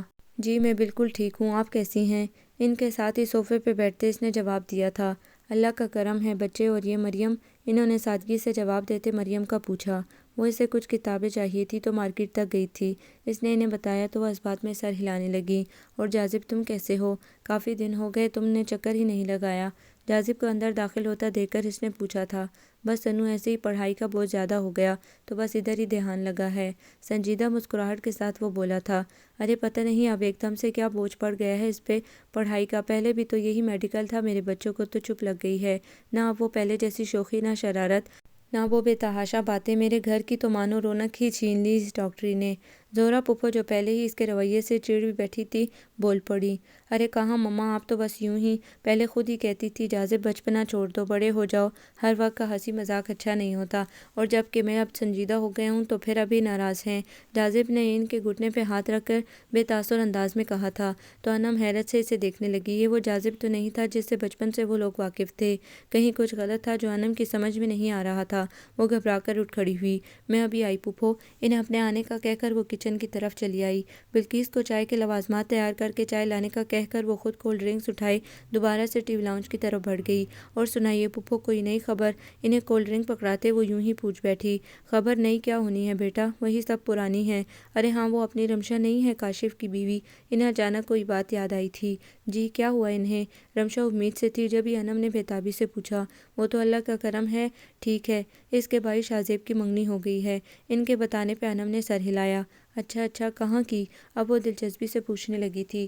ان کی پھپھو کی بیٹی ہے نا جو اسی کے ساتھ کی ہے، گھر کی ہی بات تھی، سادگی کے ساتھ رسم کر دی، اور اب تو شاہ زیب بھی مہینہ بھر ہوا انگلینڈ چلا گیا ہے، شادی اس کی تعلیم مکمل کرنے کے بعد ہوگی۔ پھپھو کی بات کی باتیں تو وہ جیسے سن ہی نہیں پائی تھی، وہ تو شاہ زیب کی پھپھو کی بیٹی میں ہی الجھ گئی تھی۔ یعنی کہ ردا؟ اس نے بے یقینی سے جاذب کی طرف دیکھا تو نظریں چرا کر سامنے رکھے میٹل پیس کو دیکھنے لگا تھا۔ اس کے چہرے پہ دکھ کے اثرات انم کو سمجھا گئے تھے کہ جاذب کی تبدیلی کی وجہ کیا ہے۔ اچھا بیٹا میں نماز پڑھ لوں، عصر کی گھر سے جلدی سے نکل آئی تھی۔ زہرا پھپھو نماز پڑھنے اندر کی طرف بڑھ گئیں۔ جاذب، انم نے دکھ سے جاذب کو پکارا۔ چھوڑیں انو اس بات کا ذکر، کیا جو ہو گیا سو ہو گیا۔ اس نے لاپرواہ انداز پر اپنا کر انم کو مطمئن کرنا چاہا تھا، لیکن اس کے چہرے پر رقم دکھ انم کو پھر سے بولنے پہ مجبور کر گیا۔ تمہیں اس سے بتانا چاہیے تھا جاذب کہ تم مجھ سے۔ انم نے بات دوری چھوڑ دی۔ کیا فائدہ انو، ایک بھرم قائم ہے سو رہنے دیں۔ بات ختم کر کے وہ اٹھ کر ٹی وی کی طرف بڑھ گیا۔ اس کی نظروں کے سامنے کچھ دن پہلے کا منظر گم گیا۔ انہیں کالج آئے دوسرا دن تھا جب اپنے کلاس فیلو فہد سے کچھ ڈسکس کرنے جاذب اس کے پاس گیا تھا، اور واپسی میں ابھی وہ ردا ثانیہ کے پاس پہنچ نہیں پایا تھا کہ ہیرا کی آواز پہ رک گیا۔ ردا، میں تو سمجھی تھی کہ تم جاذب میں انٹرسٹڈ ہو۔ جاذب نے حیرت سے اندر کی بات سنی تھی۔ ہیرا پلیز، میں اس بات کو بھول جانا چاہتی ہوں، تمہیں پتہ ہے میری مما نے خود داجی سے کہہ کر، اور انہوں نے ساری زندگی میرے لیے قربان کر دی، تو اب میں ان کی ایک بات نہیں مان سکتی۔ جہاں تک بات تھی جاذب کو پسند کرنے کی تو وہ میرا اچھا دوست ہے، شاید ایک ساتھ رہتے ہی پسندیدگی میں ڈھل گئی، لیکن ہو سکتا ہے کہ آہستہ آہستہ میں یہ سب بھول جاؤں۔ اپنے لہجے کی بے یقینی پہ وہ خود بھی تکلیف میں تھی، لیکن شاید خود کو حوصلہ دینے کے لیے اس وقت اور کوئی حل نہیں تھا۔ لیکن ردا جاذب بھی تو تم سے۔ ثنا نے بات ادھوری چھوڑ دی۔ ثانیہ پلیز جو بات یہاں ہے وہیں دفن کر دی جائے تو اچھا ہے۔ جاذب نے اس سلسلے میں مجھ سے کبھی کچھ نہیں کہا اور نہ ہی میں اب ایسا کچھ سننے کی متحمل ہو سکتی ہوں۔ تم لوگ بھی پلیز اس ٹاپک کو یہیں چھوڑ دو۔ اچھا یہ دیکھو میری منگنی کی تصویریں۔ ردا نے بات ختم کرتے بیگ سے تصویریں نکالی تھی اور جاذب وہیں سے پلٹ آیا تھا۔ اس سے اپنے لیے ردا کی پسندیدگی کا پتہ بھی چلا تھا تو تب جب سب کچھ ختم ہو گیا تھا۔ ردا کے لہجے میں پوشیدہ دکھ کو وہ پوری طرح محسوس کر رہا تھا، لیکن وہ کچھ بھی کرنے سے قاصر تھا، سو چپ چاپ اس کی زندگی سے نکل جانے کا فیصلہ کیا تھا اس نے کہ وہ کم از کم ردا کو سب بتا کر اسے مزید دکھی نہیں کرنا چاہتا تھا۔ لیکن یہ سب تو ان کے باقی تینوں دوست اچھی طرح جانتے تھے کہ وہ دونوں وہاں ہوتے ہوئے بھی وہاں نہیں ہوتے تھے۔ اپنے اپنے خیالوں میں گم سنجیدگی کی قبا اوڑھے انہوں نے پڑھائی اور صرف پڑھائی میں خود کو گم کر لیا تھا، اور ثانیہ، ہیرا، ہاشم جان کر بھی انجان بن گئے تھے، لیکن دل ہی دل میں ان کے لیے دعاگو تھے کہ وہ اپنی آئندہ زندگی میں خوش رہیں۔ ابھی منزل کہاں کوئی رہ برباد میں ہوگی، محبت اب نہیں ہوگی۔ مریم کو شاہ زیب کی منگنی کا سن کر بھی کوئی دکھ نہیں ہوا تھا۔ ہاں جاذب کی وجہ سے ردا کی منگنی اس کے لیے باعث تکلیف تھی، اسی لیے اگلے دن اس نے صدف کو گھیرا تھا۔ تم تو کہتی تھی کہ وہ خڑوس بڑی محبت کرتا ہے مجھ سے، اور دیکھ لو کیا اس نے ایک انکار یہ کیسے فوراً اسے دوسری جگہ منگنی کروا کر باہر بھاگ گیا، اور وہ بھی کسی اور سے نہیں ردا سے۔ فضول میں ردا اور جاذب کے بیچ آ گیا، وہ چڑ کر کہتی صدف کو حیران کر گئی۔ شاہ زیب نے منگنی کروا لی؟ اس نے حیرت زدہ لہجے میں پوچھا۔ جی، مریم نے چڑچڑے انداز میں جی کو لمبا کیا تھا، لیکن ردا اور جاذب تو ایک دوسرے سے حیرت کی زیادتی سے صدف کی بات مکمل نہ ہو سکی۔ جس طرح مجھے دونس جما کر پروپوز کر رہا تھا، اسے بھی یوں ہی دمکا کر منگنی کر لی ہوگی، بیچاری ردا، مریم نے تپے ہوئے لہجے میں کہہ کر آخر میں ردا سے ہمدردی جتائی تھی۔ مجھے تو لگتا ہے کہ ان کے گھر والوں نے ایسا کچھ کیا ہوگا، ورنہ شاہ زیب اور یوں اچانک۔ صدف یہ ماننے کو قطعاً تیار نہ تھی کہ شاہ زیب مریم کے علاوہ کسی اور سے رشتہ قائم کر سکتا ہے، اور وہ یقیناً اپنی جگہ درست تھی، لیکن مریم نے اس کی بات پر سر جھٹک دیا تھا۔ تم تو یوں ہی بس، اس نے وقتی اشتعال میں آ کر مجھے پروپوز کر دیا، اور تم سمجھی کہ وہ محبت کی فضولیات میں پڑ گیا ہے۔ کتابیں سمیٹتے اس نے صدف کی بات چٹکیوں میں اڑائی۔ وہ یہ ماننے کو تیار ہی نہ تھی کہ شاہ زیب نے اس سے محبت کا جو اقرار کیا تھا وہ واقعی سچ تھا، اور ابھی شاید مزید وہ اسی بات پہ قائم رہتی اگر اچانک اس دن سعد سے ملاقات نہ ہوگی۔ سعد اپنا رزلٹ کارڈ لینے کالج آیا تھا، اور پھر اس کے بعد ڈھونڈتا ہوا ان لوگوں تک پہنچا تھا۔ حال احوال پوچھنے کے بعد اس نے ایک پارسل مریم کی طرف بڑھایا تھا۔ شاہ زیب کے کمرے سے بغیر پوچھے انہیں اٹھانے کا مرتکب ہوا ہوں، لیکن مجھے لگا کہ میرے دوست کی سچائی جب تک آپ پہ آشکار نہیں ہوگی، آپ کبھی اس کی طرف سے دل صاف نہیں کر پائیں گی۔ اب جب کہ اس کی اور آپ کی راہیں الگ الگ ہو گئی ہیں، تو پھر بھی میں چاہوں گی کہ آپ اس کی طرف سے اپنے دل کو صاف کر لیں، تاکہ آئندہ جب کبھی آپ دونوں کی ملاقات ہو تو اچھے دوستوں کی طرح ایک دوسرے سے مل تو سکیں۔ بات کے اختتام پر سعد اٹھ کھڑا ہوا تھا، لیکن 2 قدم چل کر پھر واپس پلٹا۔ اب اس بات کے کہنے کی ضرورت تو نہیں بنتی، لیکن پھر بھی مریم میں یہی کہوں گا کہ آپ نے شاہ زیب کے ساتھ ساتھ خود اپنے ساتھ بھی زیادتی کی ہے۔ آپ دونوں ایک دوسرے کے لیے بہترین تھے، لیکن خیر زندگی رہی تو پھر ملاقات ہوگی۔ سعد خدا حافظ کہہ کر آگے بڑھ گیا تھا، اور مریم نے گھر آ کر پارسل کھولا۔ اس میں شاہ زیب کی ڈائری اور ڈھیروں گریٹنگ کارڈ تھے۔ ایک پوری فلم تھی جو مریم کی نگاہوں کے سامنے گھوم گئی تھی۔ شاہ زیب نے ڈائری میں اپنے دل کی ایک آیت قلم بند کی تھی، اور وہ کارڈ مریم کی چھٹی کرنے پہ کسی ٹیسٹ میں اچھے نمبر لینے کے اور بہت سے دوسرے حوالوں سے متعلق تھے، جو لکھے تو مریم شاہ کے لیے گئے تھے، لیکن اسے ملے بہت دیر سے تھے، اور آخری والے کارڈ پہ اس کی نظریں گویا جم گئی تھیں۔ جس دن اس نے شاہ زیب کو انکار کیا تھا اسی دن کے حوالے سے تھا۔ خزاں رسیدہ موسم میں بینچ پہ اکیلا بیٹھا وہ شخص اپنے شدید دکھ سمیت مریم شاہ کے اندر سرایت کر گیا تھا، اور اس کے اندر لکھی نظم اسے پڑھتے پڑھتے مریم شاہ جب اختتام تک پہنچی تو بے ساختہ آخری فقرہ کئی بار اس کے لبوں سے ادا ہوا تھا، محبت اب نہیں ہوگی۔ اور واقعی وہ اس لمحے شاہ زیب کی محبت میں گرفتار ہو گئی تھی۔ جب ہی فائنل ایئر میں فراز شاہ کے پروپوزل کو انکار کر دیا تھا، صدف کو اس نے پارسل کے متعلق کچھ نہیں بتایا تھا، لیکن اس کا سنجیدہ انداز شاید اسے بہت کچھ باور کروا گیا۔ جبھی وہ اپنی دوست کے لیے دل سے دکھی تھی، مگر وہ اس سلسلے میں کچھ کر ہی نہیں سکتی تھی، کیونکہ اپنی منزل مریم شاہ نے خود گنوا دی تھی، اور اب شاید راہ برباد میں وہ اسے ڈھونڈتے ڈھونڈتے خود بھی کہیں کھو گئی تھی۔ فائنل ایگزامز کے بعد روزانہ کی ملاقات سے تو گئی تھی، کچھ عرصے بعد صدف کی شادی پہ یہ سلسلہ بالکل ہی منقطع ہو گیا تھا۔ گھر والوں کے بار بار اصرار پہ مریم نے پڑھنا چھوڑ دیا تھا، اور مزید نہیں پڑھ پائی تھی۔ انہی دنوں میں گھر میں انم کی شادی سے متعلق تیاریاں شروع کی جانے لگی۔ رمضان کے فوراً بعد عید کے دوسرے ہفتے کی تاریخ طے کر دی گئی تھی، اور ایسے میں مریم نے خود کو اس میں گم کرنے کی کوشش شروع کر دی تھی۔ رمضان کا مہینہ شروع ہو گیا تھا۔ مریم بھی انم کے ساتھ عبادات میں مصروف تھی، ساتھ ساتھ شادی کی تیاریاں بھی شروع ہو گئی تھیں۔ عصر کے بعد مریم تسبیح لے کر باہر لان میں ہی چلی آئی تھی۔ آسمان پہ گرے بادلوں میں اس نے اپنے پرانے مشغلے کو تحت کارٹونز ڈھونڈنے شروع کیے تھے، لیکن جلد ہی اس کام سے اکتا کر اس نے دونوں ٹانگیں اٹھا کر کرسی پر رکھیں اور گھٹنوں کے گرد بازو لپیٹ کر سامنے گلاب کے پودے پہ نظریں جما دی تھیں۔ انم اس کی تلاش میں باہر آئی تو مریم کو اس انداز میں بیٹھا دیکھ کر افسردہ ہو گئی۔ مومی کیا ہوا؟ سامنے والی کرسی پہ بیٹھتے اس نے پوچھا تو مریم جھٹکے سے اپنے خیال سے نکلی۔ کچھ نہیں، بس ایسے ہی بیٹھ گئی تھی، مریم نے بلا وجہ وضاحت دی۔ مومی مجھے بالکل سمجھ نہیں آ رہی کہ تمہیں اچانک کیا ہو گیا ہے، کتنا شوق تھا تمہیں آگے پڑھنے کا، جاب کرنے کا، اور اب یوں اچانک صرف گریجویشن کے بعد گھر بیٹھ جانا، اور نہ ہی اب پہلے والے انداز رہے ہیں تمہارے۔ انم کے لہجے کی تشویش نے مریم کو اسے دیکھنے پہ مجبور کر دیا۔ ارے نہیں انو، ایسی کوئی بات نہیں، وہ میں تو بس آپ کے جانے کے خیال سے چپ ہوں، اور پڑھائی سے بس ایسے ہی دل اچاٹ ہو گیا اس لیے۔ انم اس کی وضاحت پہ مطمئن ہوئی تھی یا نہیں، لیکن چپ کر گئی تھی۔ اچھا چلو اٹھو، اب افطار میں کم وقت رہ گیا ہے، پاپا آنے ہی والے ہوں گے۔ انم کے کہنے پر وہ دونوں آگے پیچھے چلتی ہوئی اندر بڑھ گئی تھی۔ افطار کے بعد ابھی وہ مغرب کی نماز پڑھ کر فارغ ہی ہوئی تھی کہ جاذب اور زہرہ پھپھو چلے آئے۔ میں نے کہا آج ہی زیور بن کر آیا، ذرا بچیوں کو دکھا لوں۔ جاذب کے ہاتھ میں پکڑے شاپرز اپنی طرف بڑھاتے انہوں نے اپنے آنے کی وجہ بیان کی تھی۔ زیور بھی ضرور دیکھیں گے آپا، پہلے آئیں کھانا کھا لیں۔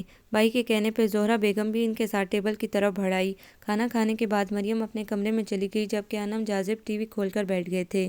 زہرہ پھپھو سکندر صاحب کو لیے ان کے کمرے کی طرف بڑھ گئیں۔ تھوڑی دیر بعد انم چائے لے کر پاپا کے کمرے کی طرف چلی آئی تھی، جہاں ایک اور ہی مسئلہ چھڑا ہوا تھا۔ زہرہ پھپھو نے جاذب کے لیے مریم کا رشتہ مانگا تھا۔ مجھے پتا ہے کہ جاذب ابھی پڑھ رہا ہے اور مریم بھی ابھی اتنی بڑی نہیں کہ شادی کی ذمہ داری اٹھا سکے، لیکن مجھے کم از کم یہ تسلی تو دے دو کہ وہ جس آنگن میں اجالا کرے گی وہ میرا ہی ہوگا۔ بھائی کے گھٹنے پہ ہاتھ رکھے بہت محبت سے انہوں نے بات کی تھی، جبکہ انم الجھ کر رہ گئی تھی۔ جاذب جانے اس بارے میں جانتا بھی ہوگا یا نہیں، اور کیا پتا وہ اس پہ راضی نہ ہو تو۔ انم اپنے خیال میں گم تھی جب پاپا کی آواز نے اسے متوجہ کیا۔ جاذب سے بڑھ کر میرے لیے کون ہو سکتا ہے آپا، لیکن میں پہلے مریم سے پوچھ لوں۔ آپ تو جانتی ہیں ان کی ماں کی وفات کے بعد میں نے ان کو بڑی محبت سے پالا ہے۔ اب اگر ایسے میں میری دونوں بچیاں آپ کے گھر چلی جائیں تو مجھے آئندہ کی فکر تو نہیں ہوگی، کیونکہ یہ کسی غیر کے گھر تھوڑی جائیں گی، لیکن پھر بھی ایک بار مریم کی رائے معلوم کر لوں، پھر جیسے آپ کہیں۔ سکندر صاحب کی بات پہ زہرہ بیگم سر ہلانے لگی۔ چلو جیسے تمہاری مرضی، اچھا ہے مریم کی رائے بھی جان لی جائے۔ وہ دونوں اب شادی کی تیاریوں سے متعلق گفتگو میں مشغول ہو گئے تھے۔ انم خالی کپ اٹھا کر باہر نکل آئی۔ جاذب ابھی تک ٹی وی کے سامنے بیٹھا تھا۔ جاذب پھپھو نے جو بات پاپا سے کی ہے تمہیں پتہ ہے اس کا؟ اٹکتے لہجے میں انم نے جاذب کا چہرہ بغور دیکھتے پوچھا تھا۔ کون سی بات؟ ٹاک شو دیکھتے اس نے سرسری لہجے میں پوچھا۔ تمہارے اور مریم کے بارے میں۔ انم کی بات پہ جاذب نے چہرہ موڑ کر اسے دیکھا۔ ماما نے پہلے مجھ سے میری رائے لی تھی، پھر ہی بات کی ہے ماموں سے۔ میں نے تو کہا تھا کہ پہلے مریم سے پوچھ لے، کہیں وہ ردا والی بات کو لے کر۔ جاذب نے بات ادھوری چھوڑ دی۔ انو آپ پلیز پہلے مریم سے اس کی رائے لے لیجیے گا، بلکہ ٹھہرے میں خود ہی پوچھ لیتا ہوں اس سے۔ جاذب خود ہی اٹھ کھڑا ہوا تھا۔ انم نے بھی بہتر یہی سمجھا تھا کہ وہ دونوں آمنے سامنے بات کلیئر کر لیں۔ جاذب دروازہ نوک کرتا اندر داخل ہوا۔ رائٹنگ ٹیبل کے سامنے بیٹھی مریم کو شاید اس کے آنے کی خبر نہیں ہوئی تھی۔ وہ اپنے سامنے ڈائری کھولے ہوئے تھی اور ڈھیروں گریٹنگ کارڈز سامنے پھیلائی ہوئی تھی۔ جاذب کو اپنے سامنے اچانک دیکھ کر ہاتھ میں پکڑی تصویر اس سے چھوٹ کر نیچے جا گری تھی۔ جاذب نے ہاتھ بڑھا کر تصویر اٹھا لی اور پیچھے لکھا شعر پڑھنے لگا۔ تمہیں بلانا ہی اول دسترس میں نہیں، جو اختیار میں ہوتا تو کیا بھلا دیتے۔ شعر پڑھ کر اس نے تصویر پلٹ دی۔ مریم کی آنکھوں میں چمکتے آنسو اب گالوں پہ لڑک آئے تھے۔ جاذب نے ہاتھ بڑھا کر سامنے رکھے کارڈ ایک ایک کر کے دیکھے تھے اور اب ڈائری کی برگردانی کر رہا تھا۔ مریم نے اسے اس بات سے نہیں روکا تھا، شاید وہ اکیلے یہ بوجھ اٹھا اٹھا کر تھک گئی تھی اور اب کسی کو شریک کرنا چاہ رہی تھی۔ میں اگر اس وقت انکار نہ کرتی تو آج نہ ردا تم سے جدا ہوتی اور نہ ہی میں نارسائی کا دکھ اٹھا رہی ہوتی۔ ہچکیوں سے روتے اس کی بات جاذب نے سنی تھی، لیکن کچھ بھی کہے بغیر یوں ہی تصویر اور ڈائری ہاتھ میں پکڑے باہر نکل گیا۔ مریم نے اسے روکنے کی کوشش کی تھی۔ آج 30واں روزہ تھا، لہٰذا چاند رات بھی لازمند تھی، اور نہ صرف چاند رات تھی بلکہ ساتھ ہی جاذب مریم کی منگنی کی تقریب منعقد کی گئی تھی۔ جبھی گھر میں افراتفری کا عالم تھا۔ ارے بھائی جلدی کرو، وہ لوگ بس آتے ہی ہوں گے۔ زہرا بیگم کی آواز گونجی تھی اور ساتھ ہی باہر گاڑیوں کے رکنے کی آواز آئی تھی۔ اے لو، وہ تو آ بھی گئے۔ وہ بڑبڑاتے ہوئے تیزی سے باہر کی طرف لپکی تھی، جہاں سکندر صاحب پہلے سے مہمانوں کے استقبال کے لیے موجود تھے۔ آنے والوں میں حیدر شاہ، حسنین شاہ، ثقلین شاہ، زرمینہ شاہ، ساجدہ شاہ اور راحیلہ شاہ تھے۔ ان سے پچھلی گاڑی میں فرح، سرش، طوبیٰ، ثنیہ، ردا اور شاہ زیب برآمد ہوئے تھے۔ ساتھ ہی رمشا، کاشف اور آمنہ شاہ بھی پہنچ گئے تھے۔ ملنے ملانے اور کولڈ ڈرنک کے بعد زہرا بیگم نے حیدر شاہ سے اجازت چاہی۔ آپ کی اجازت؟ وہ تو بسم اللہ کریں۔ انگوٹھی والا ڈبہ ہاتھ میں لیے انہوں نے پوچھا تھا۔ سو بسم اللہ پتر۔ انہوں نے زہرا شاہ کے سر پہ ہاتھ رکھتے ہوئے اجازت دی تھی۔ لو بھائی بچوں، منگنی تمہاری ہے تو انگوٹھیاں بھی تم لوگ خود ہی پہناؤ۔ زہرا بیگم نے انگوٹھیاں جاذب اور مریم کے ہاتھ میں تھمائی تھیں۔ ان کی تقلید میں راحیلہ شاہ نے بھی ردا اور شاہ زیب کو ڈبے پکڑا دیے۔ پہلے شاہ زیب نے مریم اور مریم نے شاہ زیب کو انگوٹھی پہنائی تھی۔ اس کے بعد ردا اور جاذب نے ایک دوسرے کو انگوٹھی پہنا کر اپنے رشتے کا یقین کیا تھا۔ تمام لوگوں کی تالیوں اور دعاؤں نے دیر تک ان کا حصار کیے رکھا۔ باری باری سب نے انہیں گلے لگا کر پیار کیا تھا۔ آخر میں شاہ زیب جاذب کے سامنے جا کھڑا ہوا۔ اگر تم مجھے سب کچھ نہ بتاتے تو شاید آج ہم چاروں شادی کے بندھن میں تو بندھ جاتے، لیکن دل کی کسک تعمر ساتھ رہتی۔ بہت محبت سے جاذب کو گلے لگاتے شاہ زیب نے کہا تھا۔ ارے نہیں دوست، میں نے تمہارے ساتھ ساتھ اپنی محبت کو بھی تو بچا لیا، ورنہ تو اس مریم نے کوئی کسر نہیں چھوڑی تھی۔ جاذب کے کہنے پہ مریم نے ایک پل کو اسے گھورا اور پھر کھلکھلا کر ہنس پڑی تھی۔ باقی تینوں نے پہلے حیرت سے اسے دیکھا تھا اور پھر وہ بھی اس کی خوشی میں شامل ہو گئے تھے کہ جب دل خوش اور مطمئن ہو تو ہنسنے کے لیے بہانے کی ضرورت نہیں رہتی۔ یہ چاند رات اس لحاظ سے ان چاروں کے لیے یادگار رہی تھی کہ وہ چاروں آپس میں ایک خوبصورت رشتے میں بندھ گئے تھے۔ سچے دل سے دائمی خوشیوں کی دعا مانگتے وہ سب آنے والی عید کی تیاریوں کے لیے اٹھ کھڑے ہوئے تھے۔